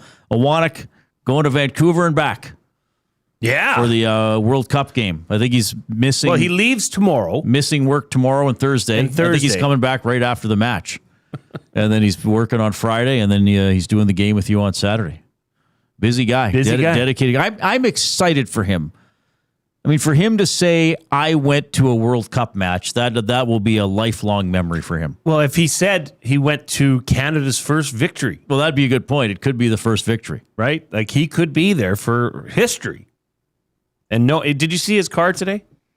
No. He's got 2 Canada flags. Oh, that's his car. I wondered, okay. He's into it. Well, why wouldn't you be? This is fun. Iraq and Norway underway. We're very lucky. Get to watch sports at work, and we'll put the Blue Jays on because we can. Why not? And we're also going to go, we're pretty lucky to have this guy hanging around too. It's the Oil Country Towing video hotline. Oil Country Towing, Edmonton's most trusted 24/7 roadside rescue team, fast, safe, and reliable for over 15 years. Whether it's game day or a snowstorm, we work as hard as your favorite team to get you going. Call 780-986-6088 for all your towing needs. Of course, you get them on Hello Hockey every Saturday. You get them on this show once a week. You get them on the Hangout. You get them on Oil Stream pre and post. You get them everywhere. Shawn Belle checking in. Bellezy, what's going on? Not much, man. It makes it sound like I'm a bit of a cockroach, just everywhere and anywhere, hiding in places. That's not the context in which I was presenting that information. I know it's not, but it's still funny the way it comes out. Oh no, that was funny. All right, good to see you. Well, we'll start with the cup, right? They handed it out. I mean, I kind of thought, Vegas still had chances, but I thought Carolina kind of wore them down as the series went on. I was wondering your impression of the Cup final and the Canes winning it all. Extremely impressed by Carolina and the way that they play. Pegs, Dave Pagnotta, he kind of mentioned it on our show on Hello Hockey, where it's like Vegas has kind of exposed a couple things from Carolina. One was like their defense wasn't as great as we all thought, but their system is so good that it actually makes up for a lot of, the deficiencies on the back end. It's a system where it's high pressure. You're consistently playing in people's faces. You're making teams chase you all over the ice. And eventually, like you mentioned, Reid, it just wears you down. And as soon as you're worn out, they just pounce because they have the ability to score throughout their lineup. And, when you look at that series, that is basically the recipe that happened. It was, we're gonna make us chase you around. That's just exactly what happened. And the big boys got suffocated. They didn't have time and space. I thought it was just well executed hockey by the Carolina Hurricanes. I thought too, especially in the last 2 or 3 games, there were occasions, and some of them led to goals and some didn't, but a Vegas defender went back to get the puck in his own end and he just blindly threw it up the boards. To me, that's fatigue, or you're just tired of getting hit. You're just getting rid of the puck. Exactly what it is. I mean, defensemen hate when they have their lips up against the glass every other shift. All of a sudden now you hear footsteps. It's like there's a ghost chasing you, and you make plays that you normally wouldn't. And when you look at that series, that's exactly what happened. It was panic, and they get the puck. They know that there's going to be somebody right there. They don't think they have the opportunity to take one more second or, one more quick look, but because they're in their heads and Carolina played so hard that all of a sudden it was a panic throw, and I'm going to get rid of this puck as quickly as I can because I have to move it because somebody's there. And unfortunately, for Vegas, Carolina was able to capitalize on a lot of those things. And at the same time, on the flip side, when Vegas had an opportunity and a chance, well, Boosie was there and he made big save after big save. It was pretty impressive to watch. All right, so I'll ask the question that probably a lot of listeners are thinking. If Carolina plays a certain way, you mentioned the energy, the tempo, the pursuit, and it's worked because let's face it, even like Bettman said it when he gave out the trophy, they've won the most regular season games over the last 8 years. This wasn't a one-off that they have a good team. It just proves how hard it is to actually get to be the first team over the finish line. So I'm sure people are thinking, well, Bellezy, why don't the Oilers just play that way? Is that personnel? Is that attitude? Is that coaching? I would say it's all the above. I think you've got to buy into that particular system. You gotta buy into a system in which there is no off switch. It is full throttle for 60 minutes. And if it goes past 60 minutes, well, that extra time that has been allotted to you, it's full throttle as well. And you've got to have the right personnel to play that way. So that is a player that plays with pace. You look throughout that entire lineup, every single one of those guys has the ability to play with pace. And they're fast players. I mean, save from Nick Delorier, but he wasn't even in the lineup for most of those games. Right. But, even with him, he adds a swagger to that team that's like, well, everybody can grow a little bit taller because when he's on the ice, you knew that he's going to answer the bell and he's going to bring a little bit of truculence to your lineup. So you have that swagger. You have the fact that all of your players can skate. You have an up-tempo system that consistently plays, the right way and every detail is basically checked. Well, that's what the philosophy is in Carolina. So you have to find the right players for that. You have to find the right personnel for it. And the coaching obviously is a massive piece of that puzzle. It's the ability to get players to buy into that particular system. It's the ability to get players to buy in that, hey, there is no off switch. It is,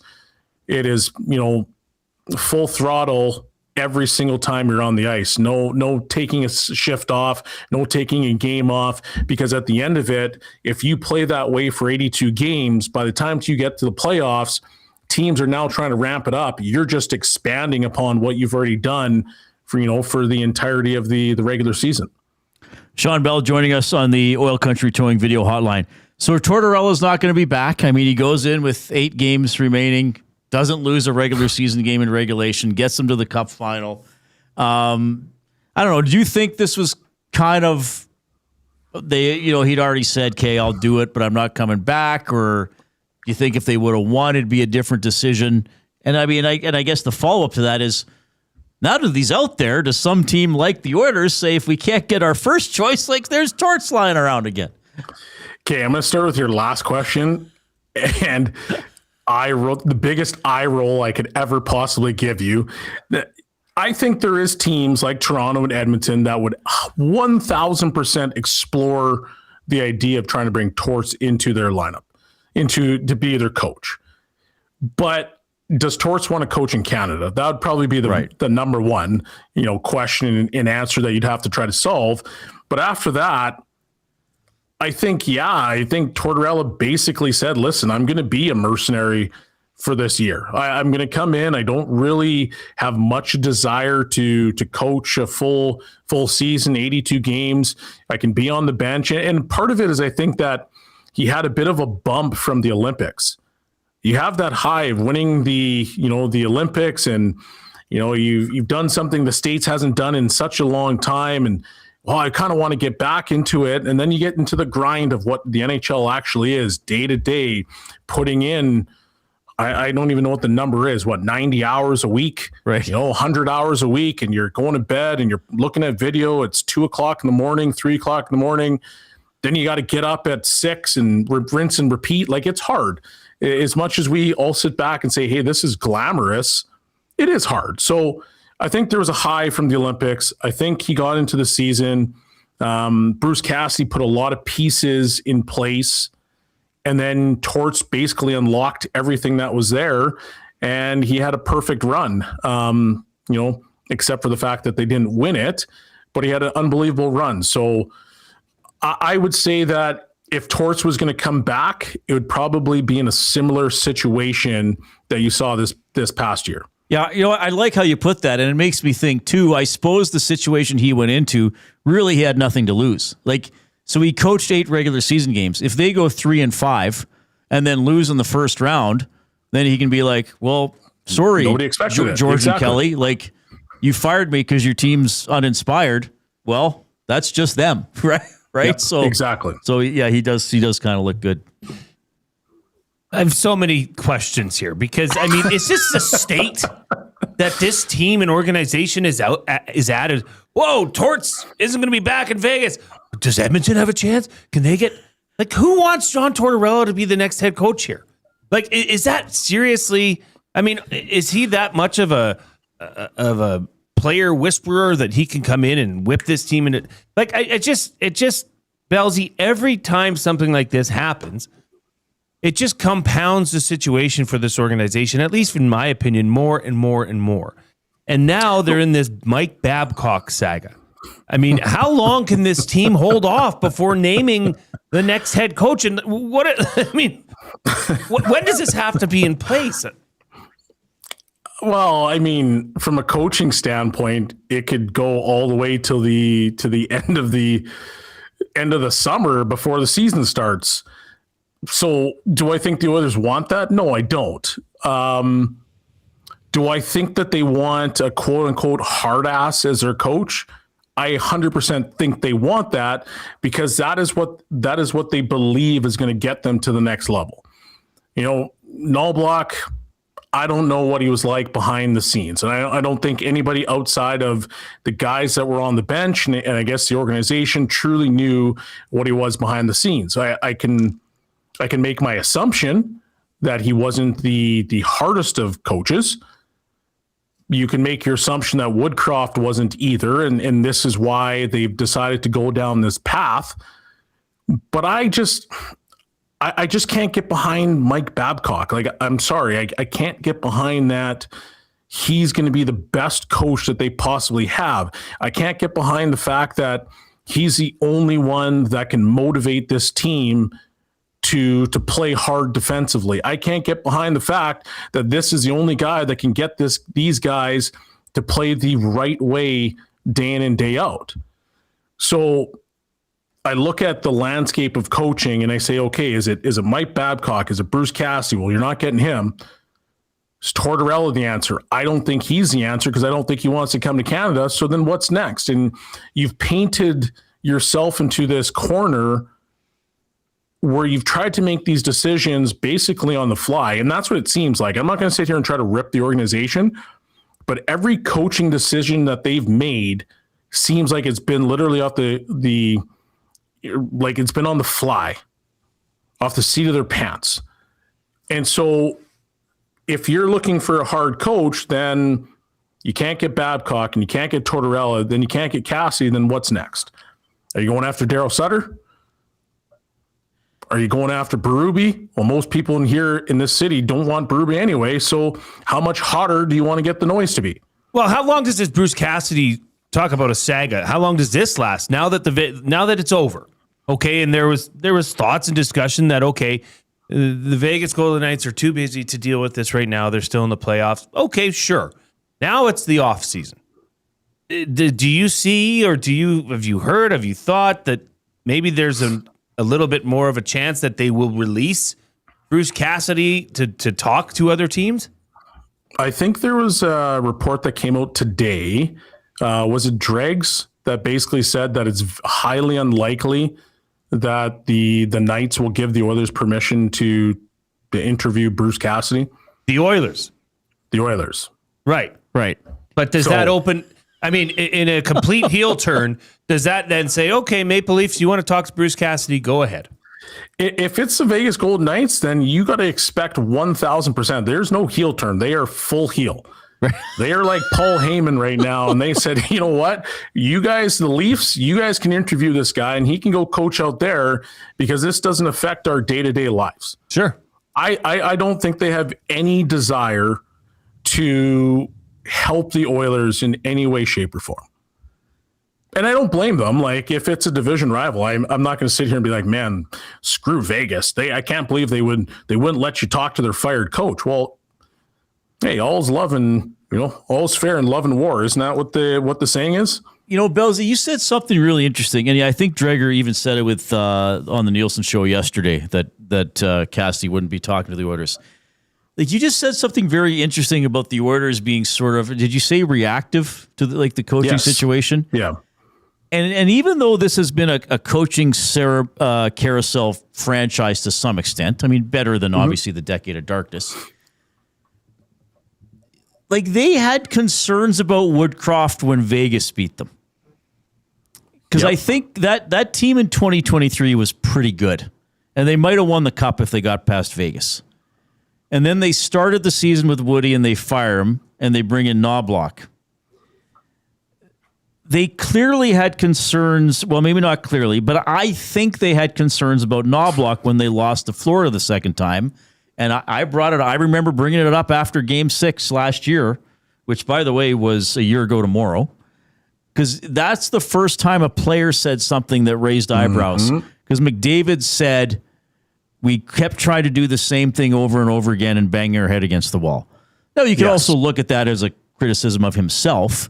But to me, that was a bit on. And then this year, you get the Draisaitl comment, you get the McDavid perfectly coached comment.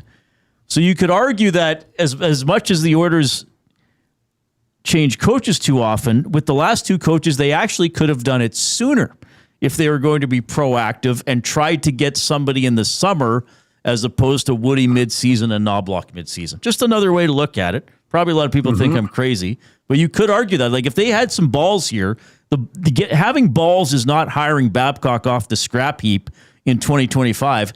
Having balls would have been firing Knobloch after 2 years of going to the Cup Final and said he can't get us over the hump, and the captains kind of said that publicly. Just a theory. Just another way to look at it. It is another way to look at it because you're right. As soon as that series was over, that's exactly the comments that started coming out is we kept doing the exact same thing over and over again. Now, I've got a lot of follow-up comments to what you just said. I'm not going to get into them at this particular time, but the reality is that you're 100% right. If you had doubts and you were a team or an organization that was proactive to what they thought or they kind of had the deck chairs in place, they probably would have. And this is not, we're not talking about basketball and stuff like that, but it always reminds me of the 2019 Raptors. Raptors are my favorite team in basketball. And I remember Dwayne Casey was a coach of the year. They lost, was it the second round? And what did they do? They fired Dwayne Casey the next day. They brought in Nick Nurse. And they said, well, we can't win with Dwayne Casey, which if you think about that, it's the craziest thing you could ever think of. This guy just won Coach of the Year. What do you mean you can't win with him? But then they fired him the next day. They brought in Dwayne Casey. They made some trades that helped the organization, helped the team. Boom, they win an NBA title. It's the same idea. Obviously different sport, but it's the same idea. If you have doubts about your current coach, make the right call, but make it under a situation where you're not in panic mode. And everything that I've seen from the coaching right now and the way that they've handled it, it literally just seems like we're flying by the seat of their pants. Oh, Cassidy, that's the guy. Oh, yeah, we got to get rid of Null. Oh, I forgot about Null Block. Man, that's a terrible one. Sorry, Null Block, you're out of here. We're going after Cassidy. What do you mean we can't talk to Cassidy? Oh, okay, well, Mike Babcock. That's the one. It's like they're rolling dice, and they're like, oh, that's the guy we're going to go with. Check the chart. Yeah. One of my board games. Yeah. It just seems crazy with the way that they're doing it. But it's because they painted themselves into a corner, and they said, we need a particular type of coach. And here we are. Bellezy, as always, this was exceptional. Hello Hockey coming up Saturday. Oh, and I'm going to see you tomorrow on the Hangout, too. Yes, you will. So it's me, who's on the Hangout tomorrow? So me, you, Jasmine, and Evan Dom. Oh, nice. Yeah, Evan's with Sport. You've known him for a while, I think, too. So we'll have some fun chat about who knows what. So I hope you're ready for it, buddy. Yeah, let's just gaslight Jasmine. Oh my goodness. Well, yeah, she'll be upset at me about something, I'm sure. Oh, all right. Yeah, it'll be quick. Bellezy, excellent appearance as always. See you tomorrow, my friend. Always a pleasure, boys. Shawn Belle on the Oil Country Towing Hotline. Excellent chat. A couple interesting things coming into the nasty chat. Maybe the River Cree Resort and Casino inbox as well. 780-218-9999. I want to address those. A couple things specifically, especially from Coyote Steve and from is that Crepe? Crepe. I want to talk specifically about those two when we do the Oil Understood when we get back. Here comes the Coop.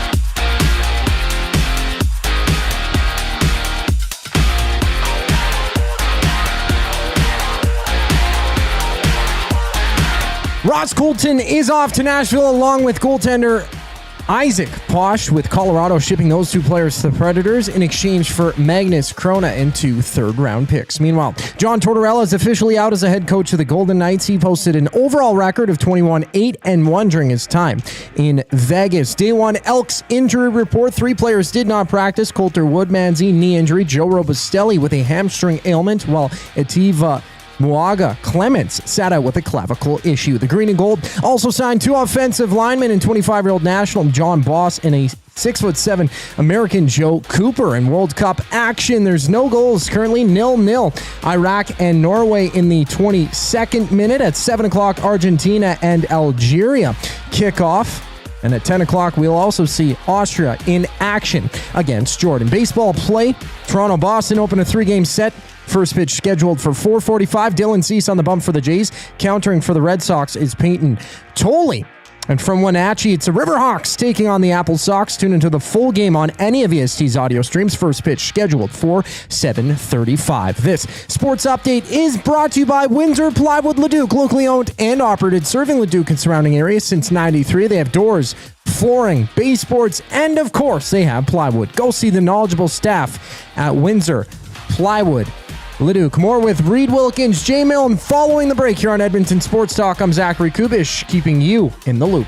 The Nielsen Show with Lieutenant Eric. Jamie McLennan is our GS Construction hockey insider. The golden goose, which is Connor McDavid, if he's on board with this, the league and the PA has to be very careful. Because if he decides to put up his hand and said, you want to go against something that I want, I'll remember that when you need something from me. So it is kind of a, we'll call it a real muddied water situation here. The Nielsen Show with Lieutenant Eric. Weekday mornings 6 to 9. Only on Edmonton Sports Talk. Your clear choice for Edmonton sports.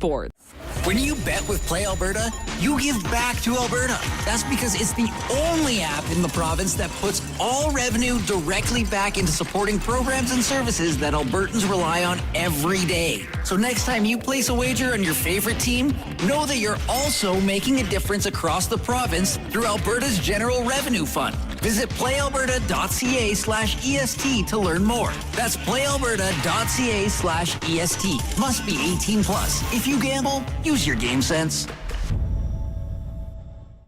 When you cater with Royal Pizza, you're getting the same great pizzas, pastas, and salads you love, just bigger and built for a crowd. Perfect for teams, offices, or parties, Royal Pizza's catering brings real value around $10 per person. Delicious, high quality, and easy. If you like their pastas, you'll love their catering pastas even more. Visit royalpizza.ca or contact your local store for exact pricing and details. So come on home, Royal Pizza, still making it great. At Firehouse Subs, our subs are freshly toasted, stacked high, and crafted to satisfy. Each sub is piled high with premium meats, melty cheese, and toasted to perfection. Firehouse Subs brings bold flavor to every bite, all served on a freshly toasted roll. But we're not just feeding Edmonton, we're fueling it. Dig into the brisket hat trick, piled with slow-smoked brisket and melty cheese. Or go to the Firehouse Subs fan favorite, the Hook and Ladder. Made to order with smoked turkey, honey ham, and Monterey Jack cheese on a perfectly toasted roll. With 15 Firehouse Sub locations across Edmonton and the greater area, it's easy to grab a hot and hearty sub close to home. Firehouse Subs. Hot, hearty, made to satisfy. When gambling, set a budget before you play. Stay informed and visit GameSenseAB.ca to learn how. Remember, if you gamble, use your game sense. Kayaks, bikes, camping gear? Make space for summer fun with Sentinel Storage. Spend more time on adventures with your outdoor gear and less time looking for them. Sentinel Storage. Try 4 weeks free. Visit sentinelstorage.ca for details. Since 1952, William Huff has been the heartbeat of Edmonton's advertising world. From humble beginnings to a citywide powerhouse, we've been the go-to for signage from print to design and installation. Partnering with Edmonton's top sports franchises and major events, we've helped shape the city's global reputation. Our secret? Unmatched customer service, decades of experience, and a passion for excellence we call the William Huff Advantage. Visit us online at williamhuff.com.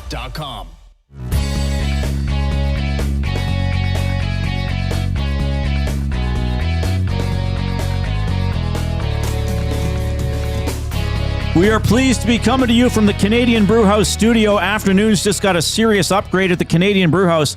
Happy hour runs Monday to Saturday, 2 to 6 p.m. with deals starting at $3.99. Make the smart move and head to the Canadian Brewhouse. Maybe get some wings. Or you know what else you could get? The gyoza. Gyoza. Oh, my God. Reed loves that gyoza. They're good. Are they going to be a taste of... It's almost Taste of Edmonton. It's hard to believe. What is going on? Hard to believe. I will say this. Usually I'm not one of these, time's dragging or time's going so fast. I'm like, time is time. But for some reason this year I feel as if maybe it's weather related. I feel like it's moving faster than you thought. No, but maybe it's just because there haven't been I feel as if there haven't been a ton of really summery days yet. That's a fair point. Yeah. There haven't really, maybe a handful, but yeah, this weather's been really up and down. Maybe I'm just in a continues to be up and down. And plus we were still covering Oilers games until that. Maybe just everything. Maybe I'm just out of whack, everybody. I'm out of phase. Maybe you're in a weather / I'm all time of day funk. I'm all goobered up. You goobered up. Okay. The off-topic topic, to revisit that for William Huff, what two animals would appear on Edmonton Sports Talk's coat of arms? Because I learned today that on Canada's coat of arms is a lion and a unicorn. Of course. Why wouldn't there be a unicorn? Why wouldn't there be? But it was a special wasn't it England's own? Yeah, it has something to do unicorn? with England and Scotland or something. Library Pat says animals for the EST coat of arms: Smash the pelican, and Charlie the Chinstrap Penguin. Oh, that's a good one. Yeah, that's very good. Dave in Section T. What? Can we say it? Uh-oh. A phoenix, wings upraised, gripping a tortoise. Can't say that. In its talons. You can imagine. Is the tortoise aroused? The tortoise might be aroused. He's in a state of... He's in the state of... All right. That'd be quite a look. Vincenzo says off-topic, Nanook and an elk.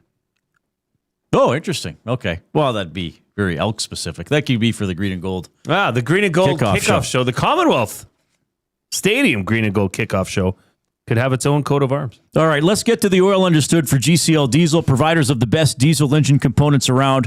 From turbochargers to injectors, fuel pumps to sensors, they are the critical engine component experts. Proud to serve Edmonton and Northern Alberta for over 50 years, and now a partner of Edmonton Sports Talk and the Reid Wilkins Show. GCL Diesel.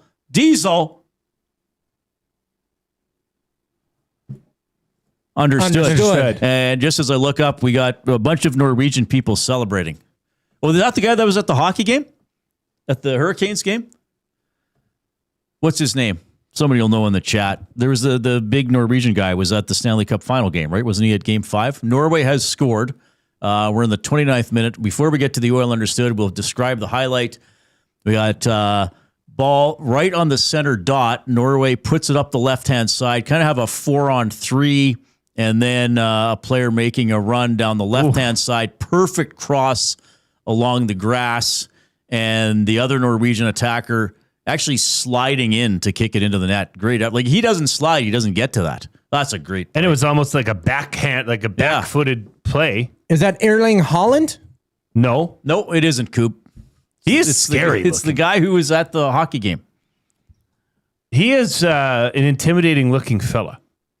But we know Chris says it is Haaland. It didn't look like that on the back of his jersey. I didn't think that was him. Oh, it was. Okay, we're dumb. We're dumb. Sorry. Haaland, yeah. Sorry for correcting you, Coop. I'm always very. He could make a good. What's that? The bad guy character in It? Pennywise, the clown. Oh, his face. Yeah, he's got a very. jaw. He actually looks like the henchman in Die Hard. One of the henchmen. Yeah, that's what I thought. He could be a henchman. All right. Oil understood for GCL Diesel. Coyote Steve says, Reid, so why does Oilers management think that the coach is going to fix this team? Is the coach going to play the wing with McDavid or start 40 games in goal and have a 900 save percentage? Oilers need talent. Okay, well, Steve, you answered your own question, but fair question. And then Crepe says, honestly, until McDavid and Draisaitl decide to play defense, they will never win the cup. All right, guys, so let's think about those two comments you made and take it further. What's happening this summer? I think there is some buck passing going on here. Now, it's not unreasonable for a coach to fire the general manager. That happens all the time.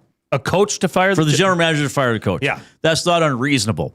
But Stan Bowman, and we broke down his comments, Stan Bowman basically came out and said, oh, that's why, because he has part of his first name on there as well. Okay. Sorry, Coob, that I was so angry with you. Coob's like, yeah, I'm used to it. You're a jerk. You were dead angry. So, I mean, this is how it goes. The general manager fires the coach, and I mean, Bowman talked calmly, but he was actually, there were a couple moments, and we went back and played them where we were like, well, that's actually quite critical. Like, that we didn't have a foundation. Mm-hmm. We had a good power play. We didn't really do much else well. You know, we never had a winning streak. We never banked a lot of points. So, Coyote Steve, I don't disagree with you about the quality of the lineup and the continued search for a goaltender. I still, the optimistic side of me still says that maybe Ingram can be a decent goaltender. Maybe not a star goaltender, but a decent goaltender. But anyway, that's part of the discussion. So, but yeah, Bowman is saying this team should have been better. And he's blaming Knobloch for that. Now, then we can debate 5 points better, 10 points better, should have won the Stanley Cup better. We can debate that, but Bowman didn't specifically say that. But there's a little bit of buck passing there. You know, and Ben Bowman eventually said, hey, I got to make some better moves. The goalie thing didn't work out. Sure, but Bowman says Knobloch didn't do good enough with a decent team in his mind. And then Crape says, honestly, until McDavid and Draisaitl decide to play defense, they will never win the cup. Okay, so what are we hearing this offseason? That the team leadership, which starts with McDavid and Draisaitl, I mean, was Nurse involved in this? We don't know because he might be on the way out. Maybe Ekholm, maybe Bouchard, maybe Hyman, guys like that, have given their stamp of approval to Babcock, have said, hey, we know about the baggage, we know about the reputation, but we want a coach like that. We need a coach like that, right? So what are McDavid and Draisaitl kind of saying in a way? Like, hey, well, we would have played better, we just couldn't with this coach. Okay, so fine. Now these people, key people within the organization, the general manager and the two best players are saying, we're not screw-ups. It was the coach. Now, do you believe McDavid and Draisaitl can play better defense? That can be a debate. We've seen them do it. We've certainly seen Draisaitl do it in long stretches and play meaner. So, can they actually do it? Or are we going to be here a year from now or 8 months from now or 18 months from now saying, well, here we go again. They need another new coach. And there's the same problems over and over again. You know, it has been interesting, Jay, because this is just in my experience from hosting shows for a while now. And I've been hosting sports talk shows the entirety of Draisaitl and McDavid's careers here in Edmonton. There is, in my experience, there is more criticism coming at them from the fan base than probably at any other time. Like, there were times where it was like, oh, well, McDavid didn't have a good night, and especially like Rob and I'd be like, how dare you criticize McDavid? He's the best player. Well, we're not saying he's a bad player. We're saying sometimes you have an off night or make a mistake. But I get the sense this summer, this offseason, there is more from the fan base where it's like, okay, like you guys have been close. You're great players. You're not kids anymore. Inexperience is no longer an excuse. Like, you got to do it. Like, look at McKinnon. Look at Crosby. Look at Eichel. Look at Marner even. Like, look at some of these offensive players and how good they are at both ends of the ice. Look at Nick Suzuki. 100 points and, a Selke candidate. Like, all this stuff, right? Or I guess he won the Selke, didn't he? So, and, I'll just relate this as an anecdote. I know people may find this hard to believe, but I do have friends. I do have people I talk to outside of work that actually can tolerate me and might text me or call me every once in a while. Seeing me in person, that's a little too much. Why do you say that? But, so, a buddy said to me yesterday, very, very frustrated, and said, Reid, I'd never thought I would say this. Connor McDavid is a coach killer. Now, that's pretty extreme. I don't know if he's a coach killer per se, but we're getting more and more people saying, well, how many coaches, like how many times are we going to say they need to check? How many times are we going to say specifically McDavid needs to check? Now, we can circle this back to Knobloch. If McDavid doesn't check very well, why the hell is he on the penalty kill? Mm-hmm. Okay. So I don't know if, anyway, so there we go. Part of the big discussion. So what then is the answer, Reid? Like, if you could say, okay, let's just have a little fun here. If you could say, okay, Reid Wilkins, you have the choice. You could either get rid of the general manager of the Edmonton Oilers. Well, I would have done that. It's not even there's no contest there. No. If I was told you can only pick one, if the Oilers lose to Anaheim, well, they did, but when the Oilers lose to Anaheim, if the next morning somebody comes to me and says, Reid, you have to make this decision I still remain me. I don't go work for the team. They just said, good. The universe has decided you must make this decision. Bowman's gone or Knobloch's gone, but you can only pick one. You can't can both, and you can't bring both back. I would have said Bowman. I would have said Bowman. So then, I mean, but I don't get it. Doesn't matter though what I would have done. Bowman's. We got to evaluate Bowman now. And trust, we saw it. You saw it. I saw it. That was the thought of most Oilers fans. Was why is Knobloch getting thrown under the bus in this manner, especially the way that they went about it? And there's no accountability that's a whole other thing, right? There's no accountability. Well, that says a lot, but there's no accountability from the management. Like, it doesn't make sense. It's ass backwards. But yet here we are, And some people are looking at Mike Babcock as the savior of the team. Oh, he's a hard coach. Does it really matter? Like, can we put Coop behind the bench and say, hey, go at it, kid? Okay. With the roster they have, like, that's what I'm getting at. Who gives a... who the coach is? This roster isn't right. If a new coach makes them all play 5% better, is that enough to win the Stanley Cup? Probably not quite. Like if Trent Frederick goes from 3 goals over 5%, how many goals did he end up with? 3 or 4? I thought 5. Did he get to 5? I thought 5. So if he gets to 6, that'd be 20% better. Sure. Sorry, I'm being sarcastic, but when this everybody. when that Oilers team defended better.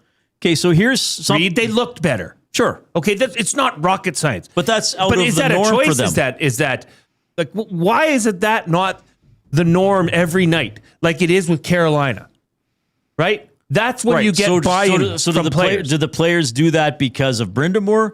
Do they do it because the GM has just assembled better players? Great question. Like, what do I always say? Probably a great leadership know core. the human being as well as the player. Probably, hey, Reid, probably a great leadership core. Right.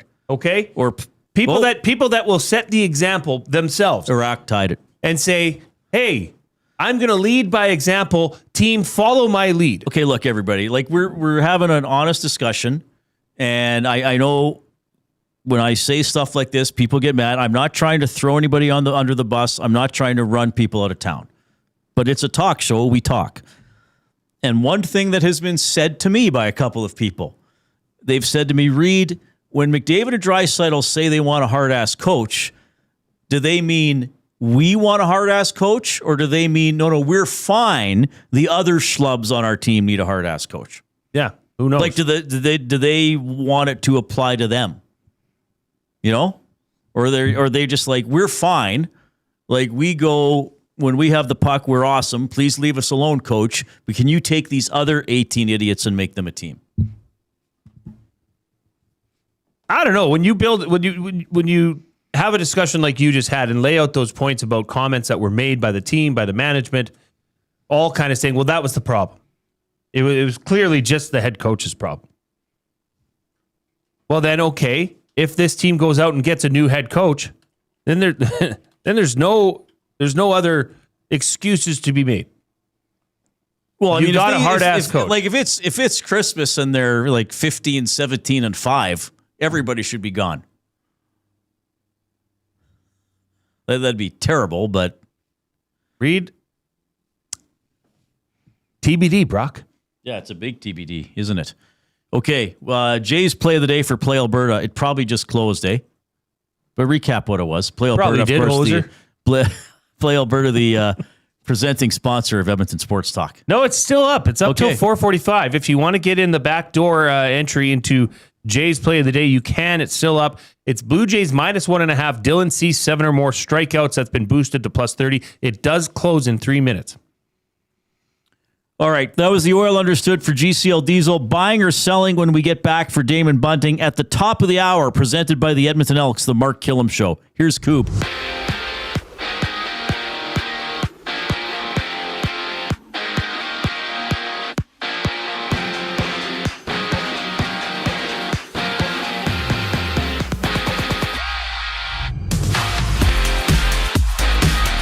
Colorado forward Ross Colton has been traded to Nashville along with goaltender Isaac Posh. In return, the Avalanche receive goaltender Magnus Krona and 2 third-round picks. Meanwhile, John Tortorella is officially out as a head coach of the Golden Knights. He posted an overall record of 21-8-1 during his time with Vegas. Day 1 Elks injury report. 3 players did not practice. Coulter Woodsmansey knee injury. Joe Robustelli with a hamstring ailment, while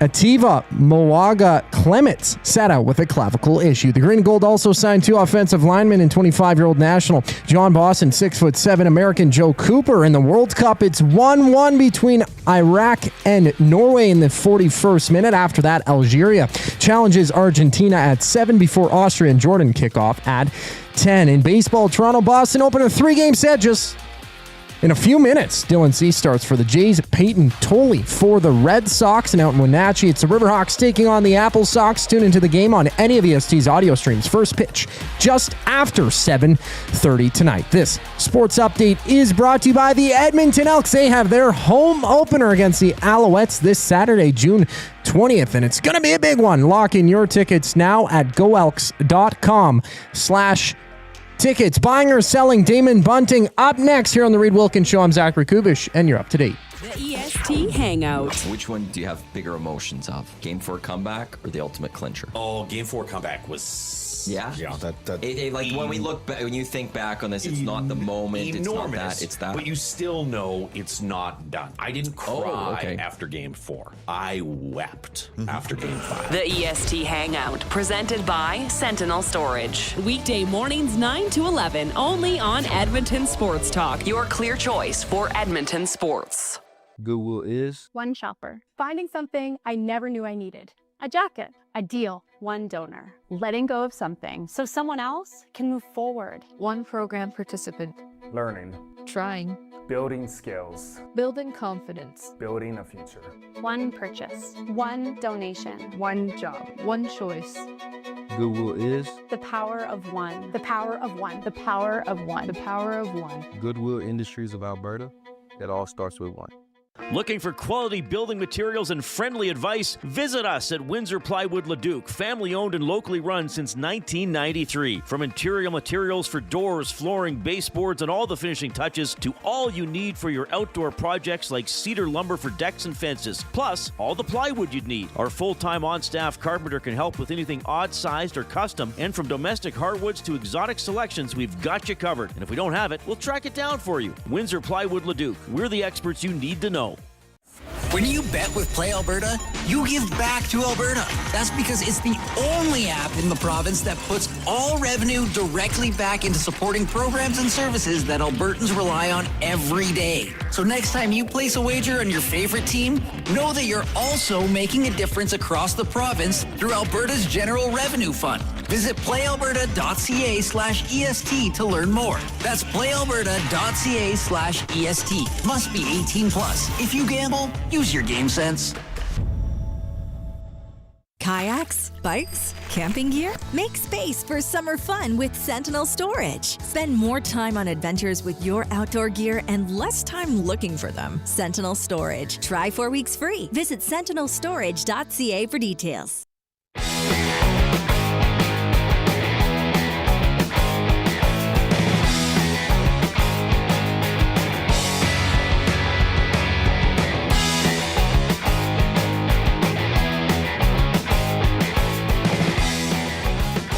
All right.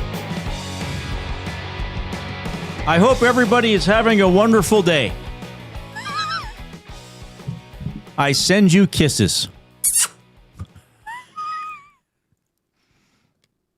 Saskatoon Muncher says, one thing is for sure, Knobloch didn't prioritize the physical style of play. The new coach will need to do that, especially if they want to win in the playoffs. I missed a goal. He scored again, eh? Thor? That's what he reminds me of. We call him Thor. We can call him Thor. The Viking? The, what was the name of the guy on It? Pennywise. Pennywise Thor. How does he remind you of Pennywise? I don't know. Pennywise is a clown. No, but he's just got like he's got freakish facial features. He scares me. There, I said it. Can we get the Blue Jays on here? Maybe. As long as I don't have to see. They're at Fenway. They got a green monster. What did Chet say about the green monster? Oh, it's almost as high as his Uncle Hank after trying Aunt Sherman's brownies. Boy, Aunt Sherman sure gets a lot of blowback here from Chet. Yeah. Well, Chet's sportscasts are really raw. They are raw. Like, you may not get a full update on the world of sports, but you certainly get updates on his family and his brother-in-law. All right. Let's dive into buying or selling. It's presented by Damon Bunting, a consistent top-producing realtor in the greater Edmonton area for over 18 years. He and his team would love to help you find that right home or make the move from your current home. Community-driven, he understands what it takes to make a difference in our city. Check him out, DamonBunting.com, Instagram handle, Damon Bunting Real Estate. All right, you have something for me? I don't know what it is. Knock my socks off, buddy. Well, I just thought this was brilliant. This was too brilliant for a guy like you that I think has a brilliant mind. Oh, thank you, Jay. And it opens up a bigger discussion. But buying or selling on the World Cup, the Olympics, not allowing sponsors' names to be a part of the buildings and structures in which it's they all play. Boston Stadium, Right. Vancouver Which Stadium. I think is I think that's so stupid. Some of these stadiums are iconic because of the name. Right? Like when you think of Levi's Stadium, you're thinking, okay, home in the San Francisco 49ers. There's been Super Bowls there. There's been iconic moments at Levi's Stadium in Santa Clara. So they've covered up the Levi's portion, and all it says now is stadium. So as you can see there, Coobs put up the picture. Well, they didn't even put Santa Clara or San Francisco over top of it? It just says stadium. Now, do you recognize the way in which the brilliant people from Levi's chose to... Oh, is that the shape of the Levi's logo? Yes. Yeah, so they... Now go to their social media page, Coob, and look what they've changed their social media picture to. Is a picture of the Levi's logo covered in white. I don't understand ways to advertise when you can't advertise. That's brilliant. Like, why do they force them to take the name of the naming rights? Because I don't think they have a naming rights deal with FIFA itself, right? But who cares? They're taking it off. They're not getting paid for this. Like if you said, okay, let's take the Levi's Stadium sign down and let's put up Del Monte Fruit Stadium. Well, that's a good idea. Okay, I could see. Okay, the all the American games are being played in Del Monte Fruit Stadiums, Del Monte Fruit Stadium, Boston or Boston State, something like that. Right. But they're not getting paid for it, so why not just leave it up and do that? Like the cover-up job there is embarrassing. I didn't realize that they didn't sub it in with. Well, good for Levi's for doing that. I mean, they got us talking about it. I think most people in Canada and the States would know the names of the stadiums anyway. That's pretty good. No, but I still don't. I don't know why. I don't know why. I guess so. I thought I'd ask you. I find you to be a smart person. Well, because they can't. Levi's isn't giving FIFA money. Did they have the option? I don't know. But nobody's giving FIFA money, Reid. Nobody's giving FIFA money for the naming rights of a stadium without a name. I think FIFA's being quite well compensated. Well, sure, but for a company as money hungry as FIFA, or an organization as money hungry as FIFA, you would think that they would have the wherewithal to get a major global partner on for these branding opportunities for these stadiums. This is being played in Boston. Oh, you're Stadium. saying FIFA should sell these to, but maybe there's some conflict with it's like the Patriots or the city or the regionality of Foxborough or whoever has a right, so they can't give it to somebody else. But FIFA's like, but we can't give it to them. So for this tournament, it just has to be nothing. I think in that's a world what's that is happening. driven by money, Reid, I find it hard to believe that there's so much money being left on the table. Well, I think with FIFA, a lot of it's being passed under the table, Jake. Well, there's that. Yeah.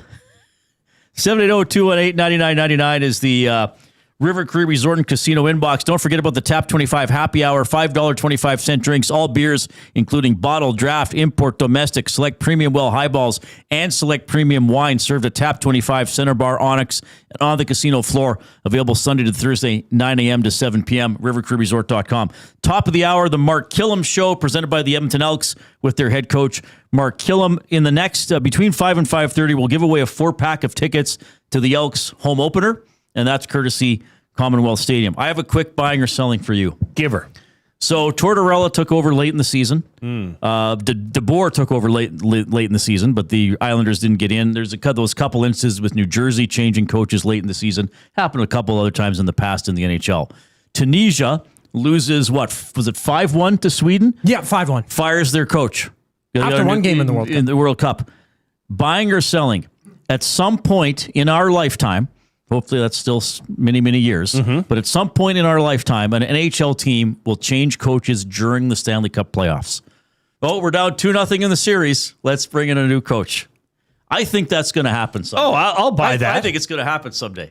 I'll buy that. I mean, in a results-oriented business, and I mean, this would have to be where they got into the playoffs and there was already friction. There was already friction maybe between the owner or the general manager and the head coach. And then finally, when they go down 2-0 in a series or 0-2 in a series, the GM's like, see, you can't do it. Can I sign off on this? Right. You know, Jimmy Fisher, his assistant coach, can do it. He can take over. He's fine. Oh, absolutely, that'll happen. Yeah, that'd be crazy, eh? Would you be stunned if you knew there were other issues in place? Because I think that's how it wouldn't be like Pete DeBoer got into the Stanley Cup Final and was down 0-2. It could have to be in the first round or something. But I could believe it if there were issues that came up prior to that carried all over into the playoffs. Yeah, and it was coming, and maybe the GM was just like, fine, we'll just do it now. I can get this guy now. Maybe he saves the series, and we sign him for 3 or 4 years. Because DeBoer got, another 4 years with the Islanders? Well, DeBoer and Torts are totally different. Right, DeBoer is staying on. Torts was like, here's a jolt of heroin to your system. Right. Cost you a draft pick. I don't know why I compared Torts to heroin. I don't know either. All right. Well, it's better than what Ron McLean said the other night.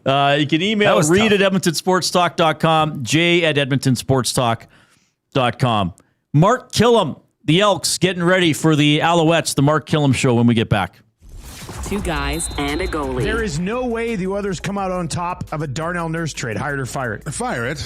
There's always a way. I think you need some NBA thinking. Make this some sort of, has to be at least a 3-way in some respect. You need multiple teams involved to maximize this and create something that benefits your team, I think. 2 guys and a goalie, presented by GS Construction. Tuesday and Thursday afternoons at noon, only on Edmonton Sports Talk, your clear choice for Edmonton sports. When you bet with Play Alberta, you give back to Alberta. That's because it's the only app in the province that puts all revenue directly back into supporting programs and services that Albertans rely on every day. So next time you place a wager on your favorite team, know that you're also making a difference across the province through Alberta's General Revenue Fund. Visit playalberta.ca/EST to learn more. That's playalberta.ca/EST. Must be 18 plus. If you gamble, use your game sense. The Canadian Brewhouse has a happy hour for any scenario. You finished work early? Happy hour. You finished work because you accidentally hit reply all to the entire company? Big happy hour. Your boss said, great job. Happy hour. Your boss said, per my last email. Ugh, emergency happy hour. You finally closed the big deal. Happy hour. With a huge selection of ice cold drinks and great food, the Canadian Brewhouse has a happy hour for whatever just happened at work. The Canadian Brewhouse. Your day just got happier. There's one game that kicks off summer. Elks football is back, and the best way to experience the home opener is being there when it happens. For every catch, every tackle, every touchdown, hear the roar of the crowd that's been waiting for this moment. Elks, Alouettes at Play Alberta Field at Commonwealth Stadium, June 20th. Presented by James H. Brown, Alberta Injury Lawyers. Lock in your tickets for the home opener now before they're gone at goelks.com/tickets. Edmonton Elks, our city, our year. Celebrating the 40th anniversary of its groundbreaking release, Strange Animal. River Cree Resort and Casino and K97 proudly present a very special evening with Gowan, live playing his chart-topping classics from this iconic 80s album and more. Gowan's Strange Animal 40th Anniversary Tour, July 2nd in the venue. Tickets at rivercreeresort.com. River Cree Resort and Casino. Excitement. Bet on it. Hi, I'm Alistair Johnston with Canada Soccer. My dad's the biggest influence in my life. He was the one that passed down the passion for soccer to me. He is the biggest influence in my career. To all inspiring dads, happy Father's Day. Sentinel Storage, official storage partner of Canada Soccer. Time for a new career in 2026? Or maybe your kid is still pondering their path. Good news! Weiss Johnson is hiring. It's Dennis, and not only are we hiring for heating and air conditioning, we're also looking for experienced plumbers and gas fitters. With the growth in residential development, there's no shortage of opportunities at Weiss Johnson. Choose your path with us. Learn from one of the industry leaders, and we will grow together. Receive great benefits and school reimbursement as well. Visit weiss-johnson.com today.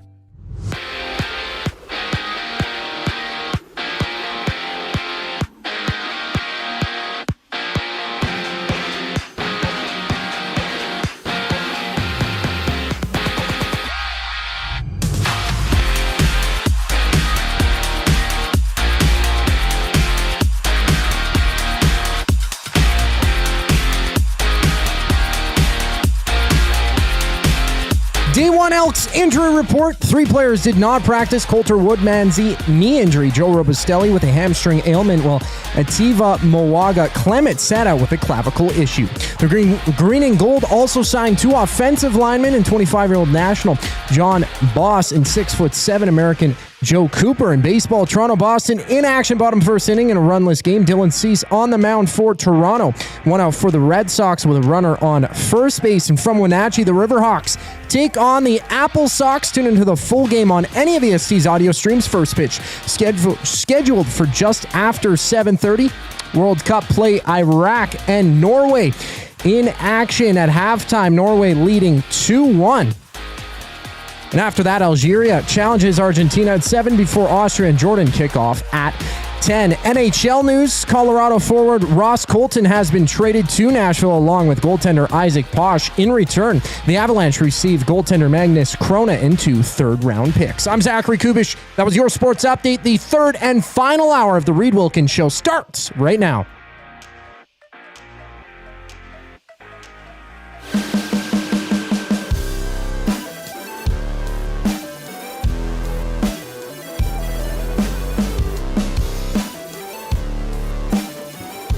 All right, hope you're having a great afternoon. Dylan Cease on the hill for the Blue Jays. I didn't see how he got the first out. Was it a strikeout? Grounder. Okay, we need 7 strikeouts. Oh, I'm watching, Reid. You need 7 strikeouts on a Blue. Well, I sprinkled on the Play Alberta Jays Play of the Day on the Play Alberta website, so we'll keep an eye on that one. It is time for the Mark Kilam Show. Of course, it is presented by the team he coaches, the Edmonton Elks. Their home opener, June 20th. That's Saturday against the Montreal Alouettes. They're a really good team. Got the new field at Commonwealth Stadium there after Canada played the soccer game. GoElks.com for tickets and to learn more about all the game day celebrations at Commonwealth Stadium. Mark Kilam standing by. Mark, it's Reid and Jay. How are you doing? I'm doing good, fellas. How are you? Very well.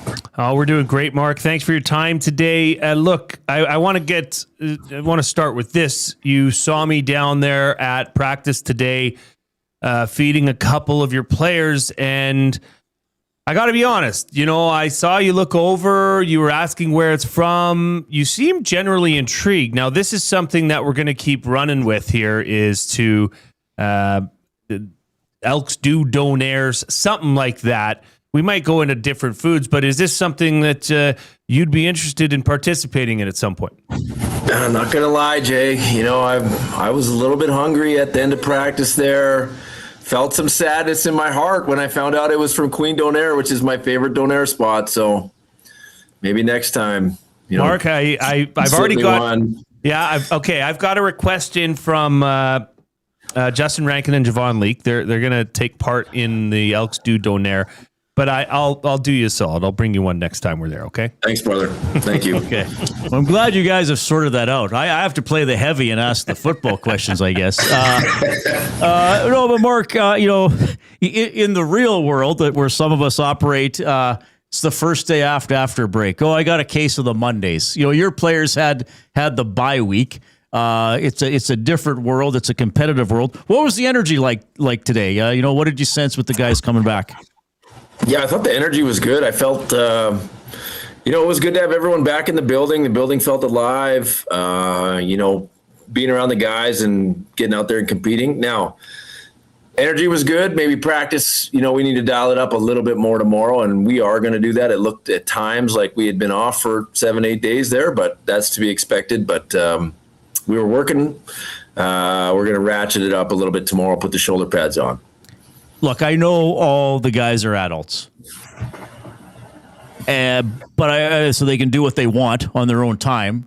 But for you as a coach, or maybe for you when you've played and you've had a long coaching career, like, would you hope they got away from football, or at least like took a day or two maybe to not watch film or think about the game? Like, what do you hope they got up to, or how maybe they cleanse their minds and bodies during the week off? You know what I mean?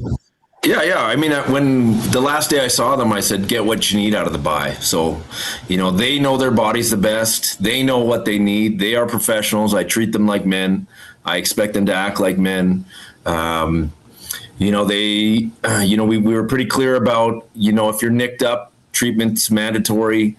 Our gym was open every day. I know a lot of guys stayed in town. Some guys went home. Not everyone does that because it's so early in the year, but it was coming out of training camp. They'd been up here for a month going hard.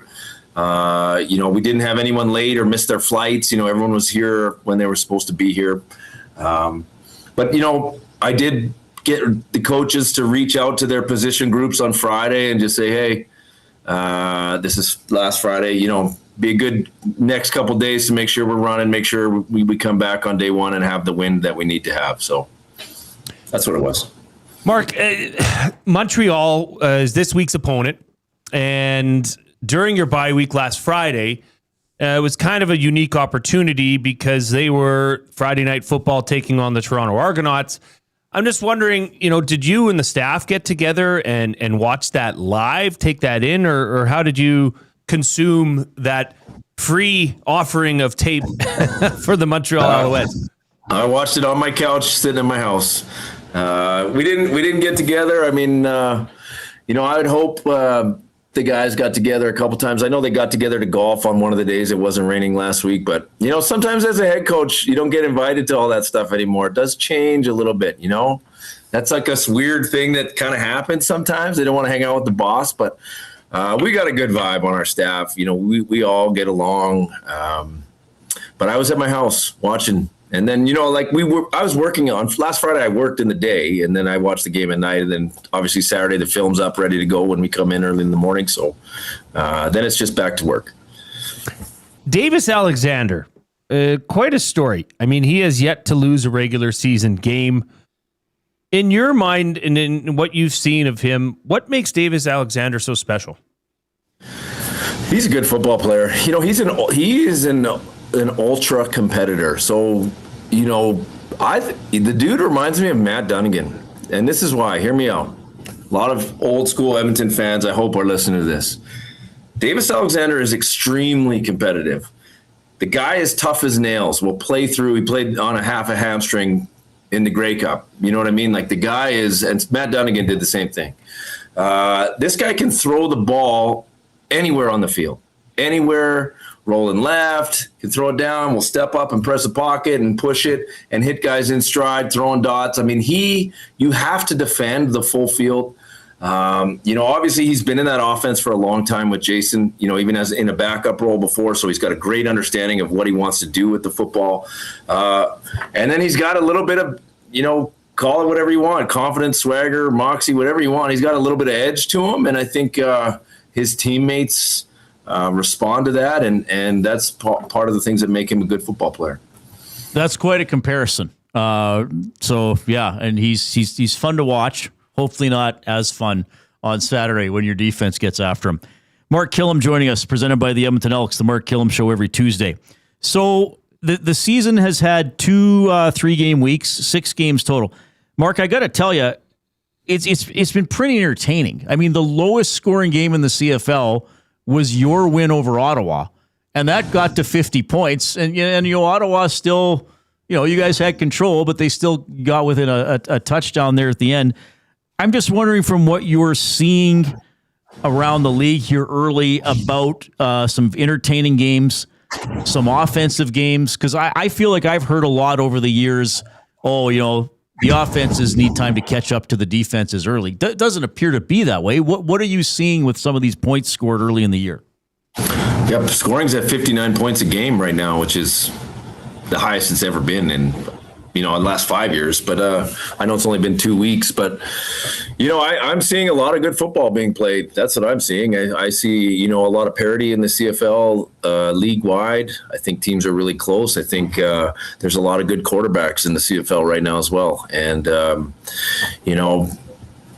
I'm a purist. I've always thought this game was explosive and is a wide open style of game. And that's what we're seeing. I mean, every offseason, every single staff goes, disappears into their cave and just studies and, evolves and, hey, how can we do this better? Add a few wrinkles.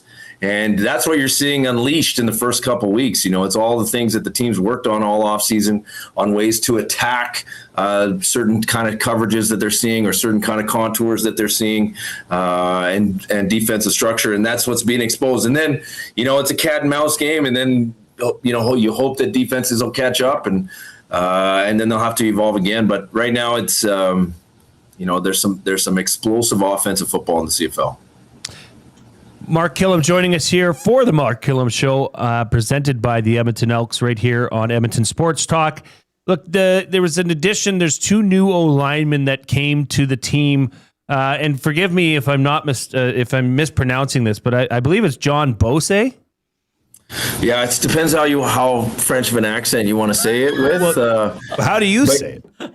Well, you can call him John Boss if you want to just go straight hard English, or you can say Jean Bosse if you want to, throw a little flair in there. Okay. I'm pretty sure that's how you pronounce it properly. Well, I'll probably have to go with John Boss for the purposes of me and this show. And Joe Cooper. Tell us about these new additions, and do either of them? Because we saw the injury report. Coob just reported it on his sportscast that Coulter Woodmansey is on the injured list. Don't know much more than that. But it is what it is. There's been additions made. Do either of these players, are they going to make an immediate impact? No, I wouldn't say on the active roster immediate impact, but you got two different. You got an American and a Canadian. John's been in Toronto, so he's started I think 21 games. So you're trying to protect your Canadian ratio a little bit by signing someone that's good sized player played at University of Calgary and has starting experience. And then Joe, straight out of college, big man, 6'7". Got a little bit of grit to him. Game's brand new for him right now, but we're getting them practice reps and teaching them, and that's kind of trying to keep the cupboard stocked. So we saw at the end of the game when Woodmansey went down that Mark Cordy came in to fill in there. He also filled in for a couple snaps when O'Donnell was on the sideline. So is that who Elks fans should expect to see in the offensive lineup on the offensive line this week? Is Mark Cordy? Well, we've got some options. We've got some options to do it if we want to keep it as a Canadian spot.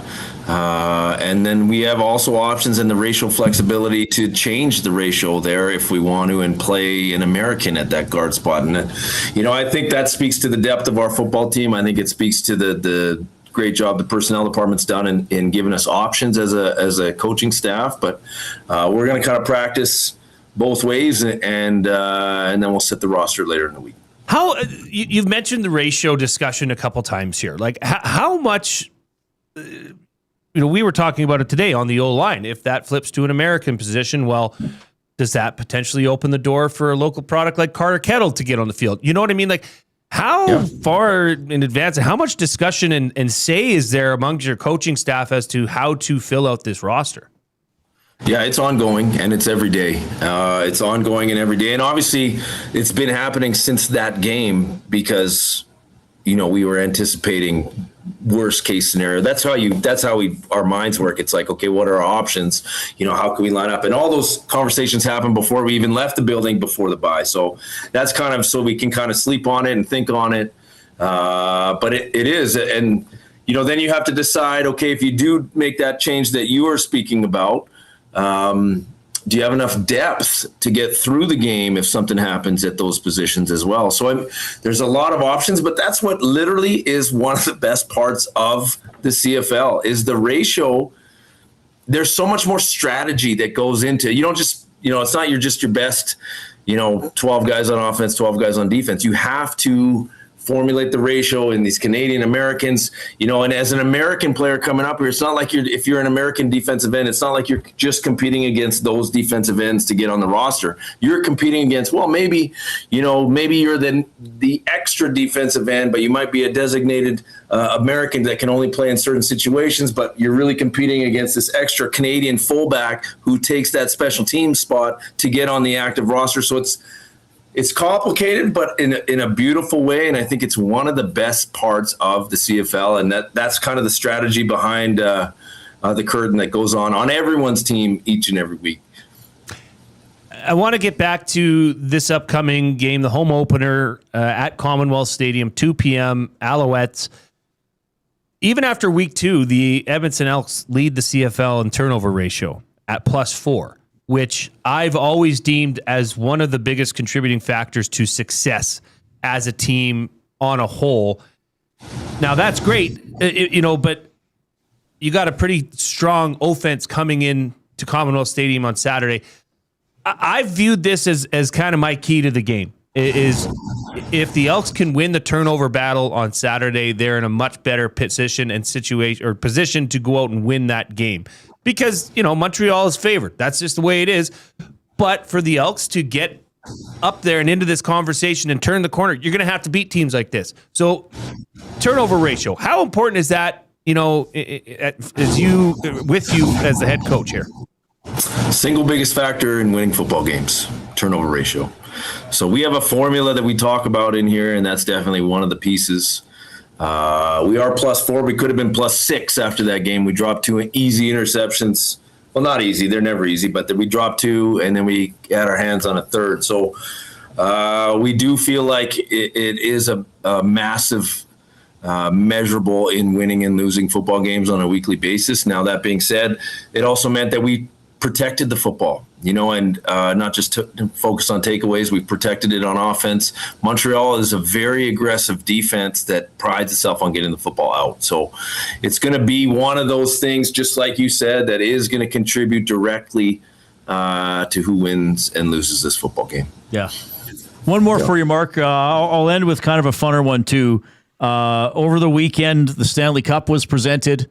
The NBA Finals were won, and there's been tons of World Cup games. I know you're a busy guy in your job and in your life as a husband and a dad as well. But I don't know, do you have time to watch any of these other big events or see some of these championship teams on the court or on the ice and think like, yeah, man, they got something. That's why they win.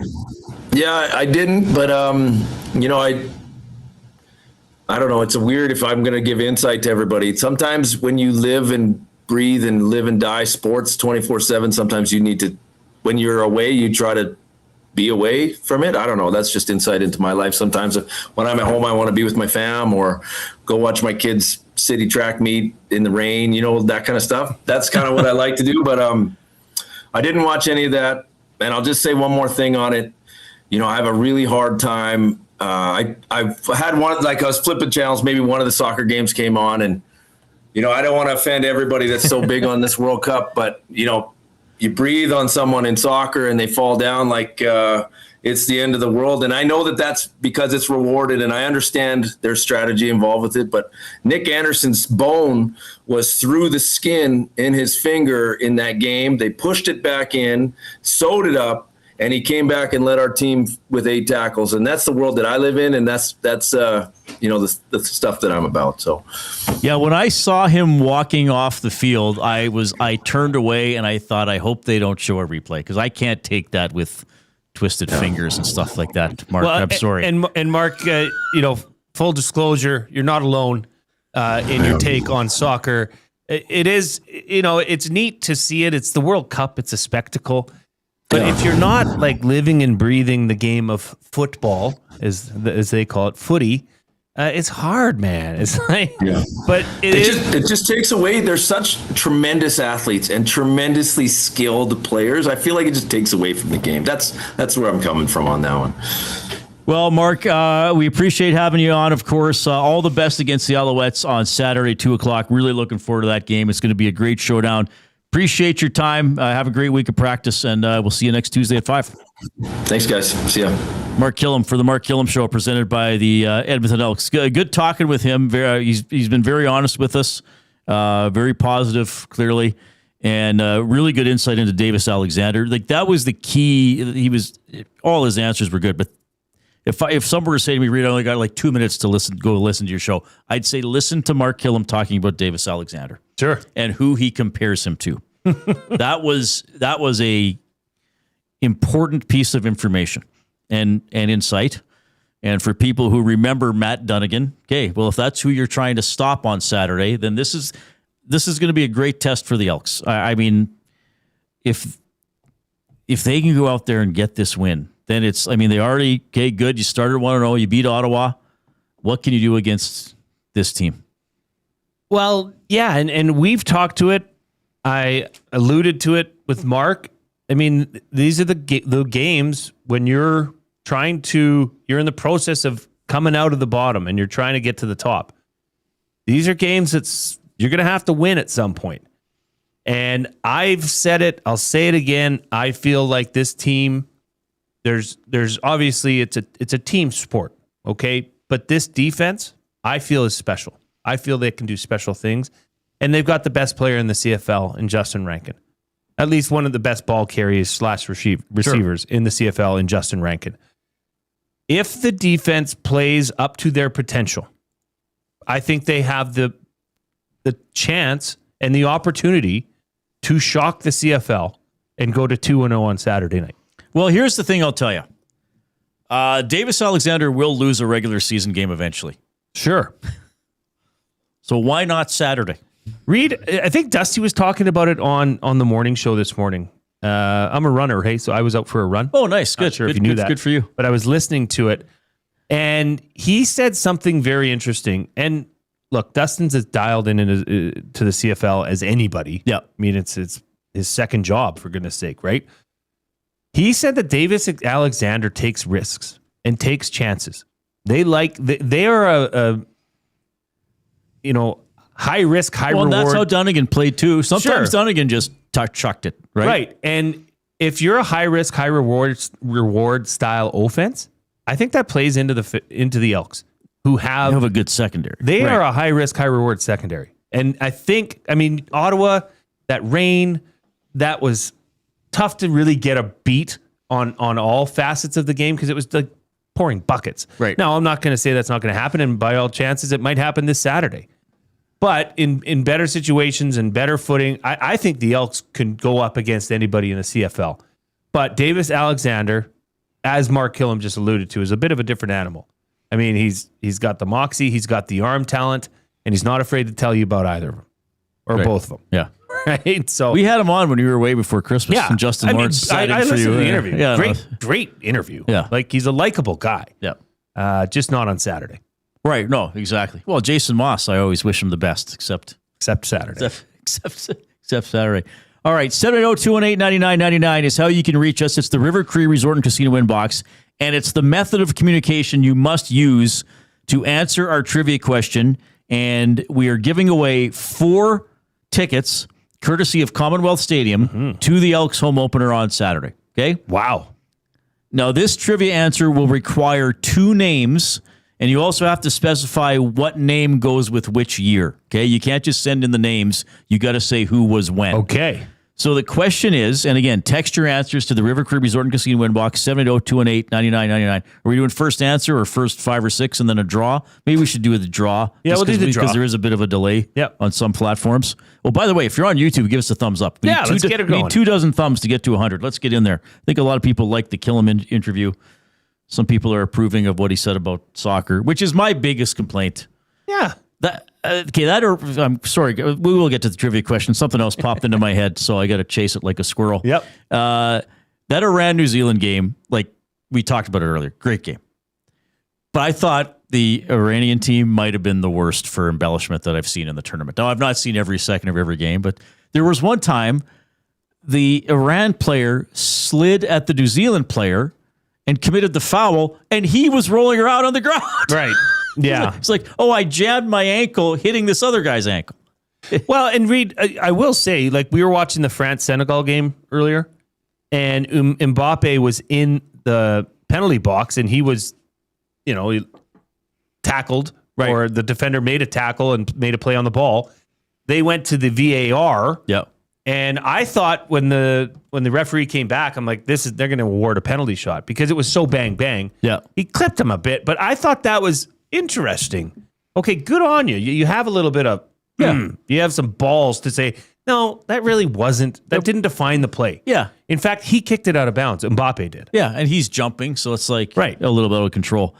Okay, the Esks won back-to-back Rookie of the Year in 2014 and 2015. Who were the two players? That's the trivia question. And again, you have to specify which player was which year. In 2014 and 2015. In 2015. Yeah, EE's winning Rookie of the Year. Who were the two players? And you have to specify who won in which year. Okay? Okay. So we'll get some winners during the commercial and then do I don't know if we bring out the D100 today or something. Maybe a little bit of a hint here. Are we going to look at spelling? For a show that does word of the day, I think I prefer and we like to be grammatically correct. Well, one name should not be spelled incorrectly by any means. By any means. Well, the other one I think I probably spelled incorrectly a couple times in my life, but so say the question again. All right. The Esks had back-to-back Rookie of the Year winners in 2014 and 2015. Who were the two players?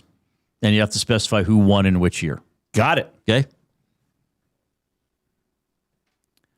Words of the day still ahead as well. If you missed the Donair video earlier, we're going to play, or if you want to see it again or tell somebody, hey, go check these guys out. It's fun. Jay fed some Elks players Donairs today. So we'll play that again as well. Well received. We'll play that again as well. Here's the Coop.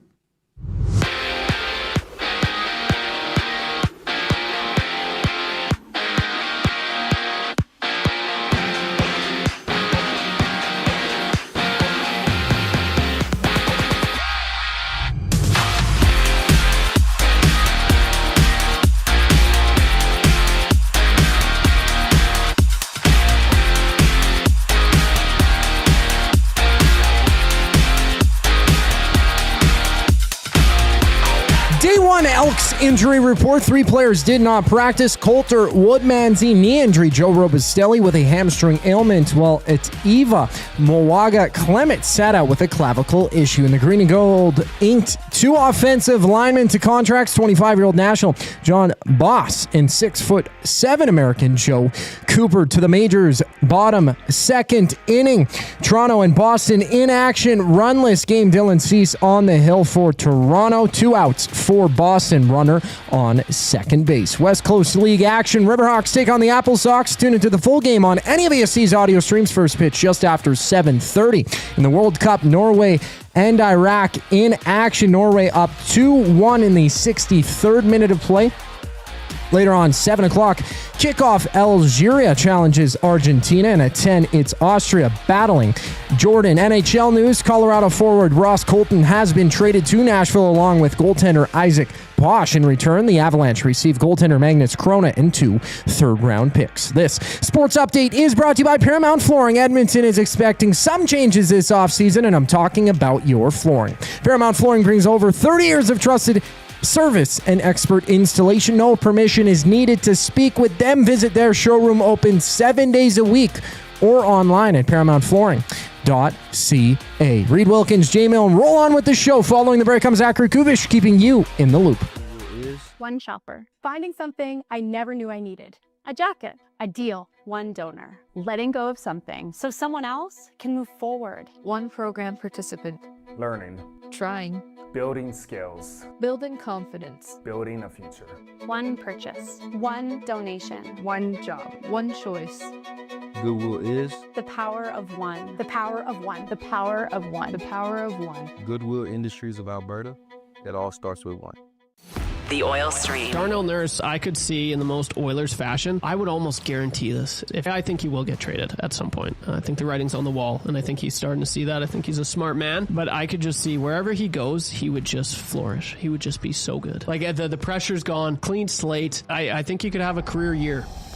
The Oil Stream, presented by Boston Pizza. Monday, Wednesday, and Friday afternoons at noon. Only on Edmonton Sports Talk. Your clear choice for Edmonton sports.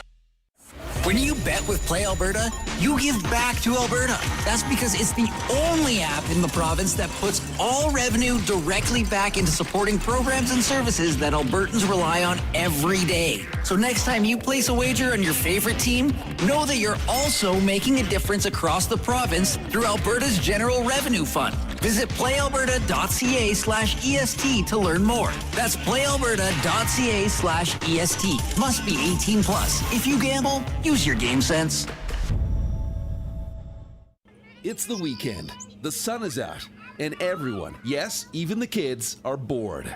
Bring them to the Canadian Brewhouse. Our patios have games to keep the whole family going. Rooftop views, real turf to run around on, and misters for when the summer gets serious. Oh, and we've still got the game on. Always. All day, all weekend, all summer. The Canadian Brewhouse, Canada's best patios. Looking for quality building materials and friendly advice? Visit us at Windsor Plywood Leduc, family owned and locally run since 1993. From interior materials for doors, flooring, baseboards, and all the finishing touches to all you need for your outdoor projects like cedar lumber for decks and fences, plus all the plywood you'd need. Our full-time on-staff carpenter can help with anything odd-sized or custom, and from domestic hardwoods to exotic selections, we've got you covered. And if we don't have it, we'll track it down for you. Windsor Plywood Leduc. We're the experts you need to know.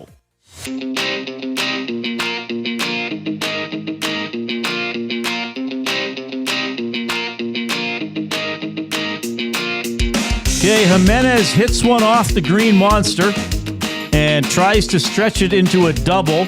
He's called out at second base. He immediately signaled to the Blue Jays dugout with a finger wag saying, no, I'm not out. And I think the Blue Jays have given the earmuff signal for a video review. Let's see here, Jay. He might have...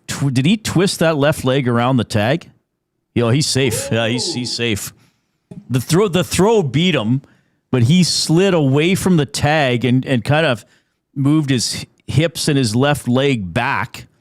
And I think he got in around the tag. Yeah, I think he's safe. Are you seeing this here? He's safe. Yeah, I think he's safe. Unless did his foot. Yeah, I think he's fine.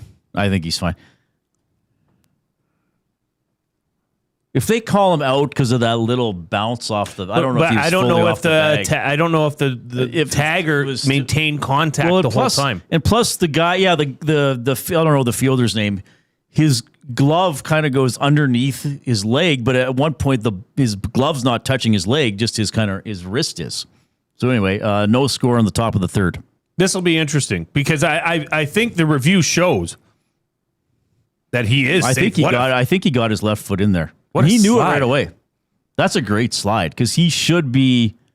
That's better than the two slides at Saskatchewan's biggest water park in Saskatoon. Because he slid to the corner of the bag further. If he slides straight into the bag, he's out.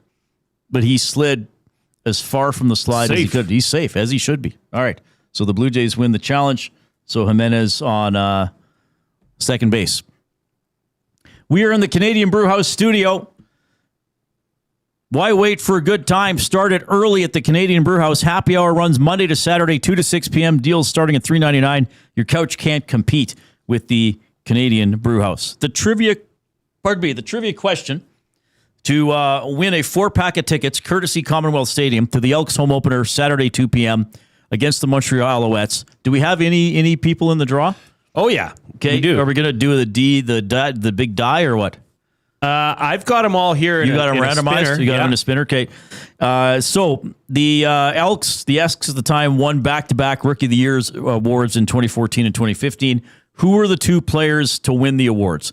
In 2014, it was Dexter McCoyle. I think he was officially listed as a linebacker, but he kind of went all over, didn't he? He could play safety if he wanted exceptional. To. Yeah. Like he was just a superior athlete. Went on to play in the NFL as well. And in 2015, the excellent receiver Darrell Walker won Rookie of the Year. So McCoyle and Walker were the answers. Okay, so we have Dave in Section T, Rees, Frankie Fingers, Uncle Jesse, Ivan the Auctioneer, Rip City Step, Vincenzo, Gabe Starr, Corey Ketke, Oil Gill, Poop Stain.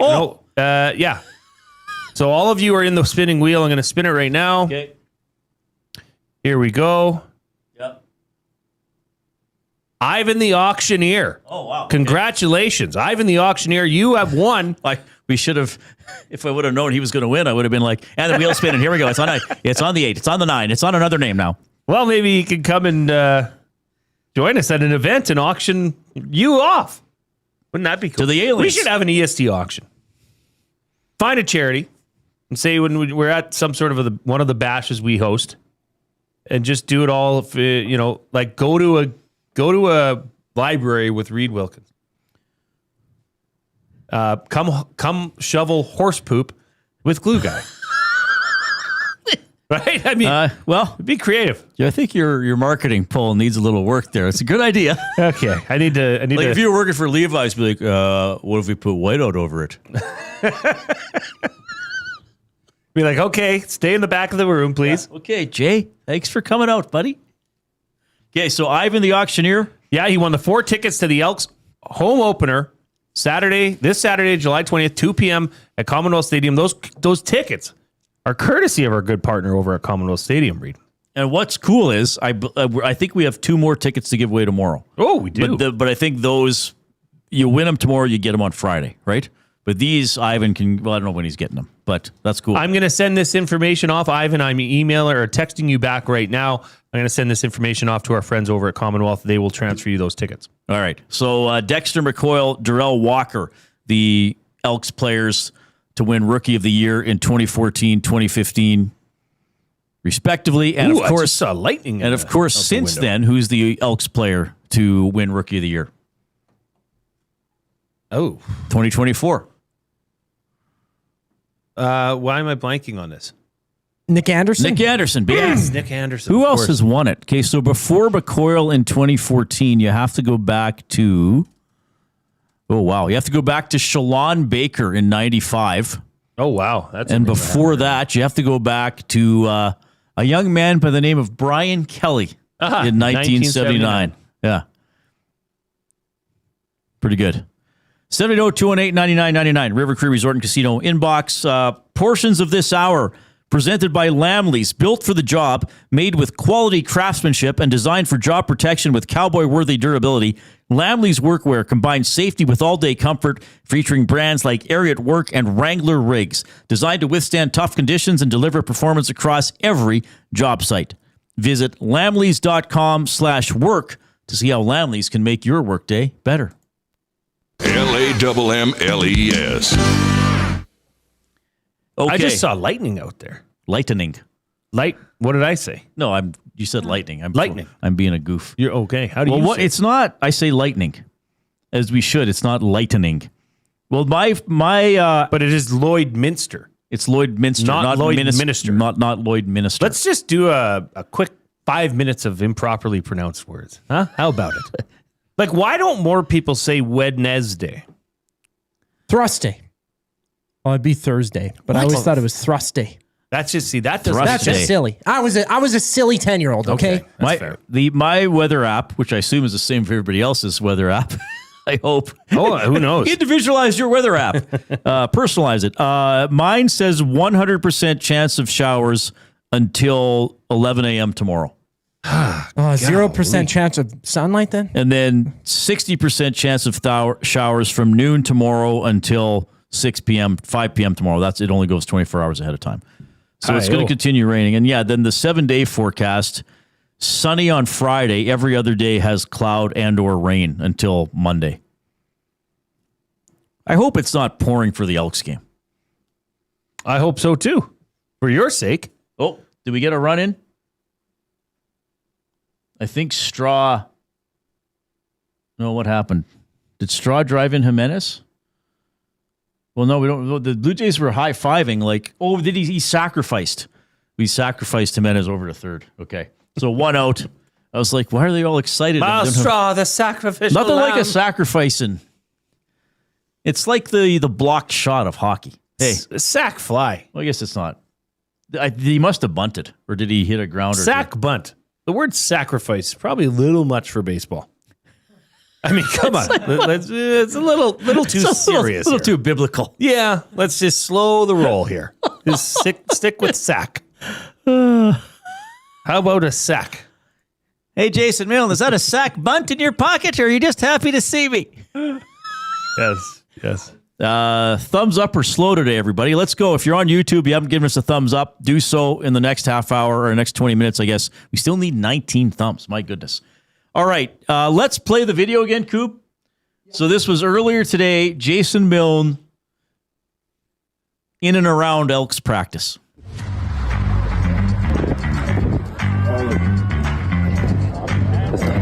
Where are we at on donairs? Okay. Sorry, what? And I'll bring you guys 2 donairs.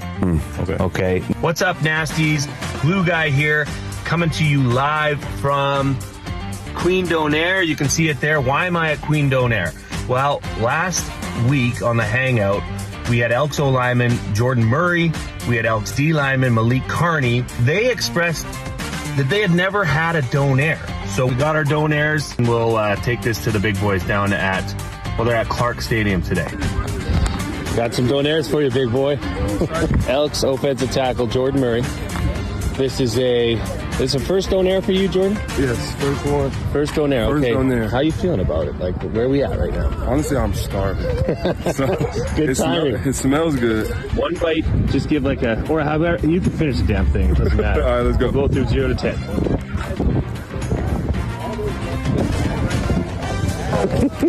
You're down with the donair, right? I'm down with this. All right. I'll give this an 8.5. Okay, I like that. Royal?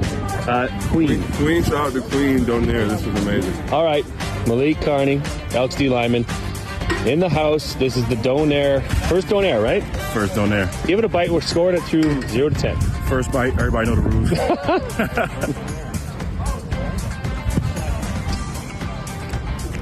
Sweet. Mm-hmm. With a hint of savory. Yeah. A lot of flavors combining right now.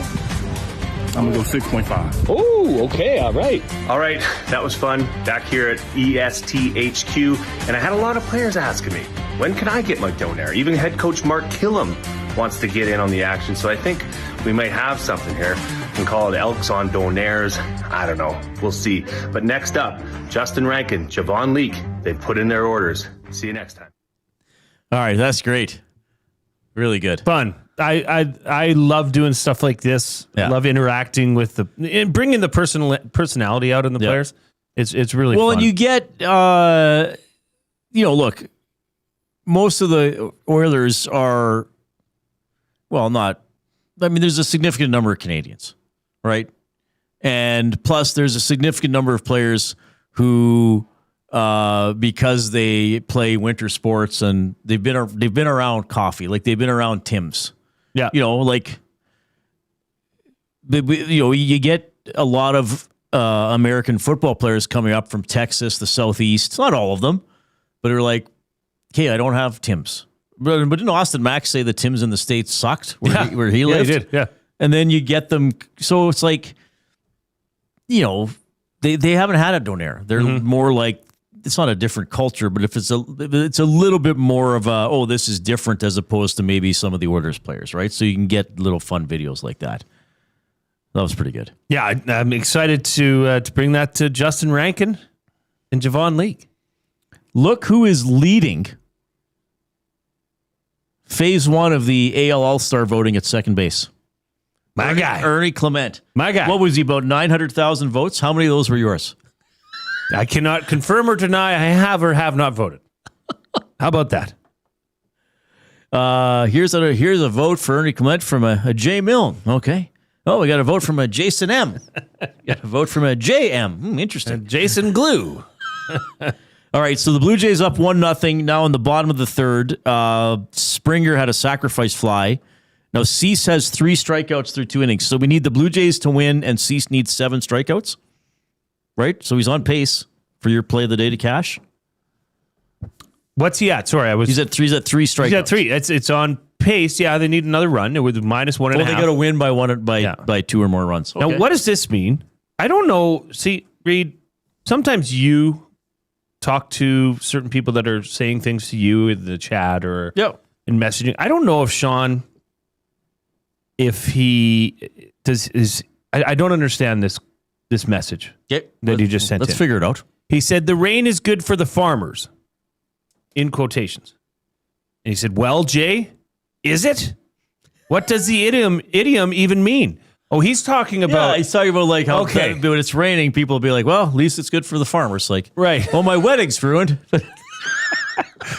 Can't go to a football game, We're but it's awful. good for the farmers. We're off. I think so. Sorry, Sean. As I've expressed before, when you said, "Ooh, I'm glue guy," I broke 80 once. That was yesterday. Yeah. Here's some golf advice. I thought you were poking fun at me. He was. You know what? I just want to extend an offering, an olive branch. To you, Sean. He should be poking fun at you about breaking 80. Yeah, sure. Okay, but I'm sorry if I called you names off air or something. I'm just saying. No, just kidding. I'm kidding. Sean, I appreciate your text. Yeah, that's one. We know he's being funny. We know what he means now. That's one. It's self-explanatory. NASCAR Nolan. I mean, if you're talking about words that are misspelt or like Colonel, like that. Oh, Colonel. Yeah. Is not even close to. Yeah, that's a weird one. Baloney. It's spelt like baloney. Q. Hyperbole. Q-U-E-U-E. Is that how you spell Q? Q-U-E-U-E. I think that's how you spell Right. it, yeah. But why I've seen why it- not just spell it? But a pool cue is C-U-E. Yes, but a lineup is a Q. Epitome. A lineup, yeah, spelling the word for the lineup takes longer than going through the lineup. That's true. It's not epitome, as we discovered on the Reid Wilkins Show. It's epitome. Yeah, who said epitome? I believe I did, Reid. Oh, did you? I forgot about that. believe I did. I forgot about that. How about lieutenant or lieutenant? That's one that always gets me. I believe in Canada or in like the British military system, it's lieutenant, right? Right. Lieutenant governor. Somebody will know for sure, but I think, yeah. Because isn't the Canadian lieutenant governor, is lieutenant? Yes, we're supposed to say lieutenant. Mm-hmm. 3-1 Norway, 81st minute. So that game wrapping up soon, Norway against Iraq. We got to take a quick timeout. Words of the day for the Edmonton Public Library ahead.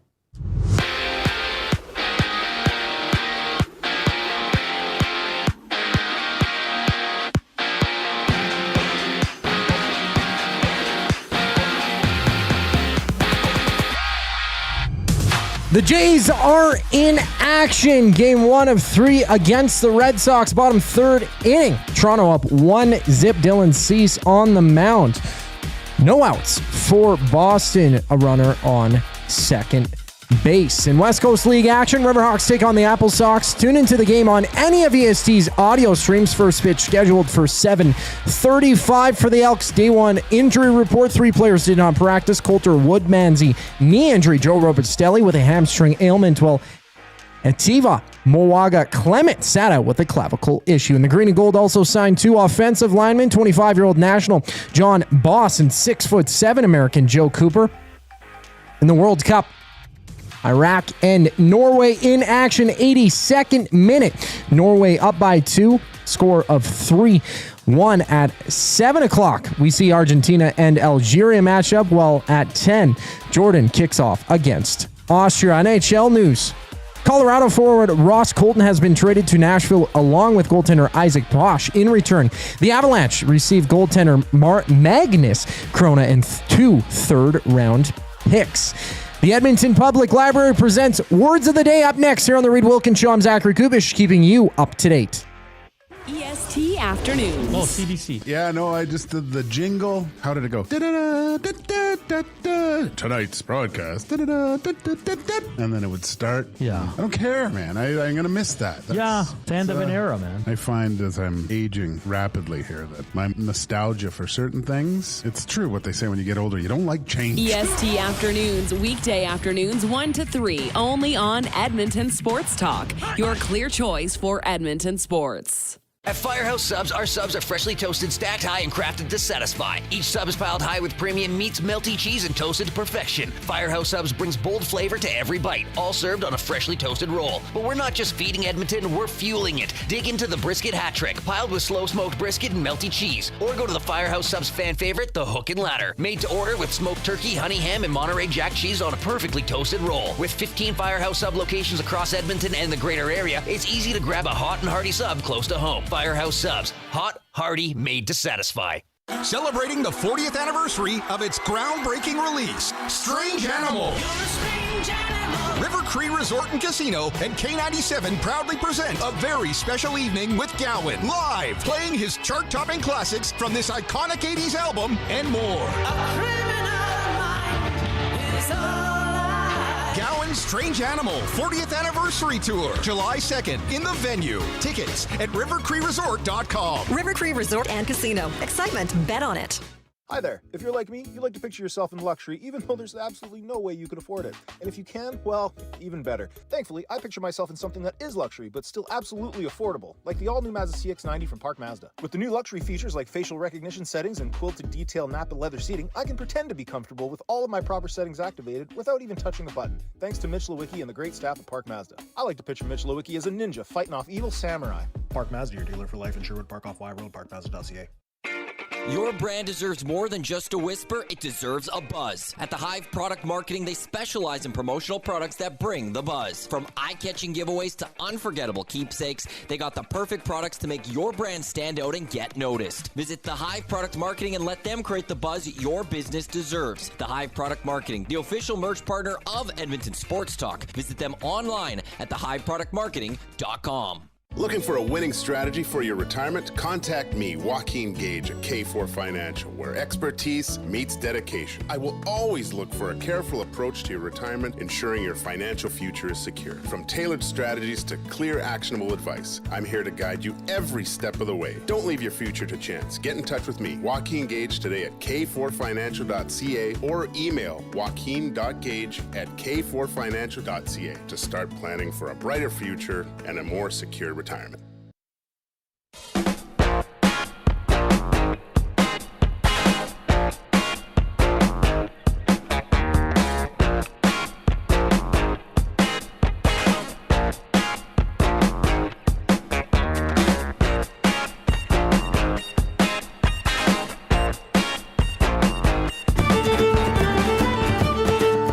We have a limerick from Library Pat. He has emailed it to reid@edmontonsportstalk.com, j@edmontonsportstalk.com. Word of the day, praise may be earned, to spell and not to be spurned.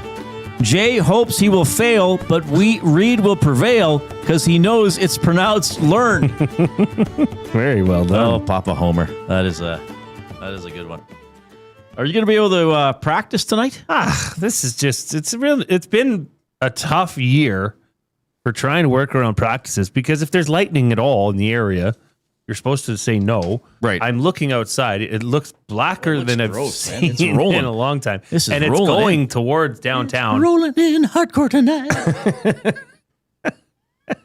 What do you laugh? I shouldn't. That's an off-air thing. I should not have done that on air. That's one of our private jokes off-air. I was wondering if you're going to go into your Cooper the Corgi line. Coop the Corgi is a no. Coop the Corgi, he's low to the ground. Coop the Corgi, he's a number one hound. Yes. All right, it's time for Words of the Day for Edmonton Public Library. Gather a team of fellow detectives and head to the Stanley A. Milner Library on Saturday, July 25th for Locked Library, the bookcase, an after-hours escape room adventure. Whether you're a puzzle pro or just looking for a one-of-a-kind night out, Locked Library offers suspense and unforgettable fun in one of Edmonton's most iconic spaces. Tickets now available for this library fundraiser at epl.ca/locked library. Word of the day. Early bird pricing ends on June 30th. Oh, I'm sorry. Did I break your concentration? What do they got to say? Say what again? Say what again? I dare you. Let's find out. English, do you speak it? Then you know what I'm saying. I really want to get a retro Domer hat. You should order one. I should. I don't know if I'll be able to. It says it's a special giveaway. You have to go to a game. We'll go see Ernie Clement play. Sure. Okay, these words of the day are brought to you by Less Sweet. Well, brought to you by EPL.ca, but they're provided by Less Sweet. Okay. This is Clouds Edition. Oh, well, so I know the definitions. It's a cloud. Cumulonimbus. Cumulonimbus. Cumulonimbus.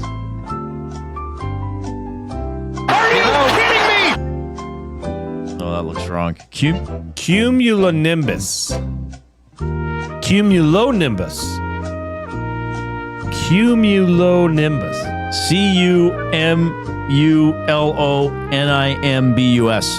Wow! Oh, I got it.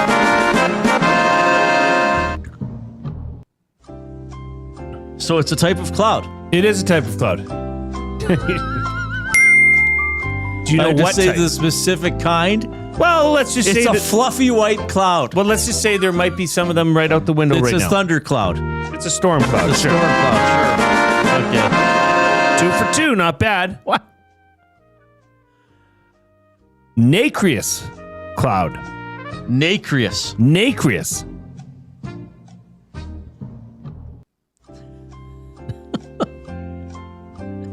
That's what clouds say to each other when they're getting busy. I can't wait to see you nacreous later. Oh, my. Well, see you guys. Nacreas. Oh, nacreous. So Nacreous. Oh, it's one of those. Okay. I will say that this, I don't know. This is a wispy cloud. A thin and wispy cloud. I understand this is a tough one because the definition is quite long. Also known as polar stratospheric clouds. These are rare formations that hover in the stratosphere. They appear as brilliant iridescent streaks of mother of pearl and are best viewed in polar regions during the winter, just before dawn or after dusk. Sounds great. 2 for 4, bud. The cloud edition. Well, you get it all here on the Reid Wilkins Show. On Edmonton Sports Talk, your clear choice for Edmonton sports. All right. Fun show tomorrow. Luke Gazdic on. I think that's going to be his final one of the season with us. Wagon Wednesday as well. We'll get you ready for the Canadian soccer match against Qatar and whatever else is going on. We'll watch sports during the show. That's always fun, too. And I'm on the Hangout tomorrow. Yay, sports. So that'll be fun. Yay, Hangout. On behalf of Zachary Kubish and Jason Milne, I'm Reid Wilkins. Have a good evening.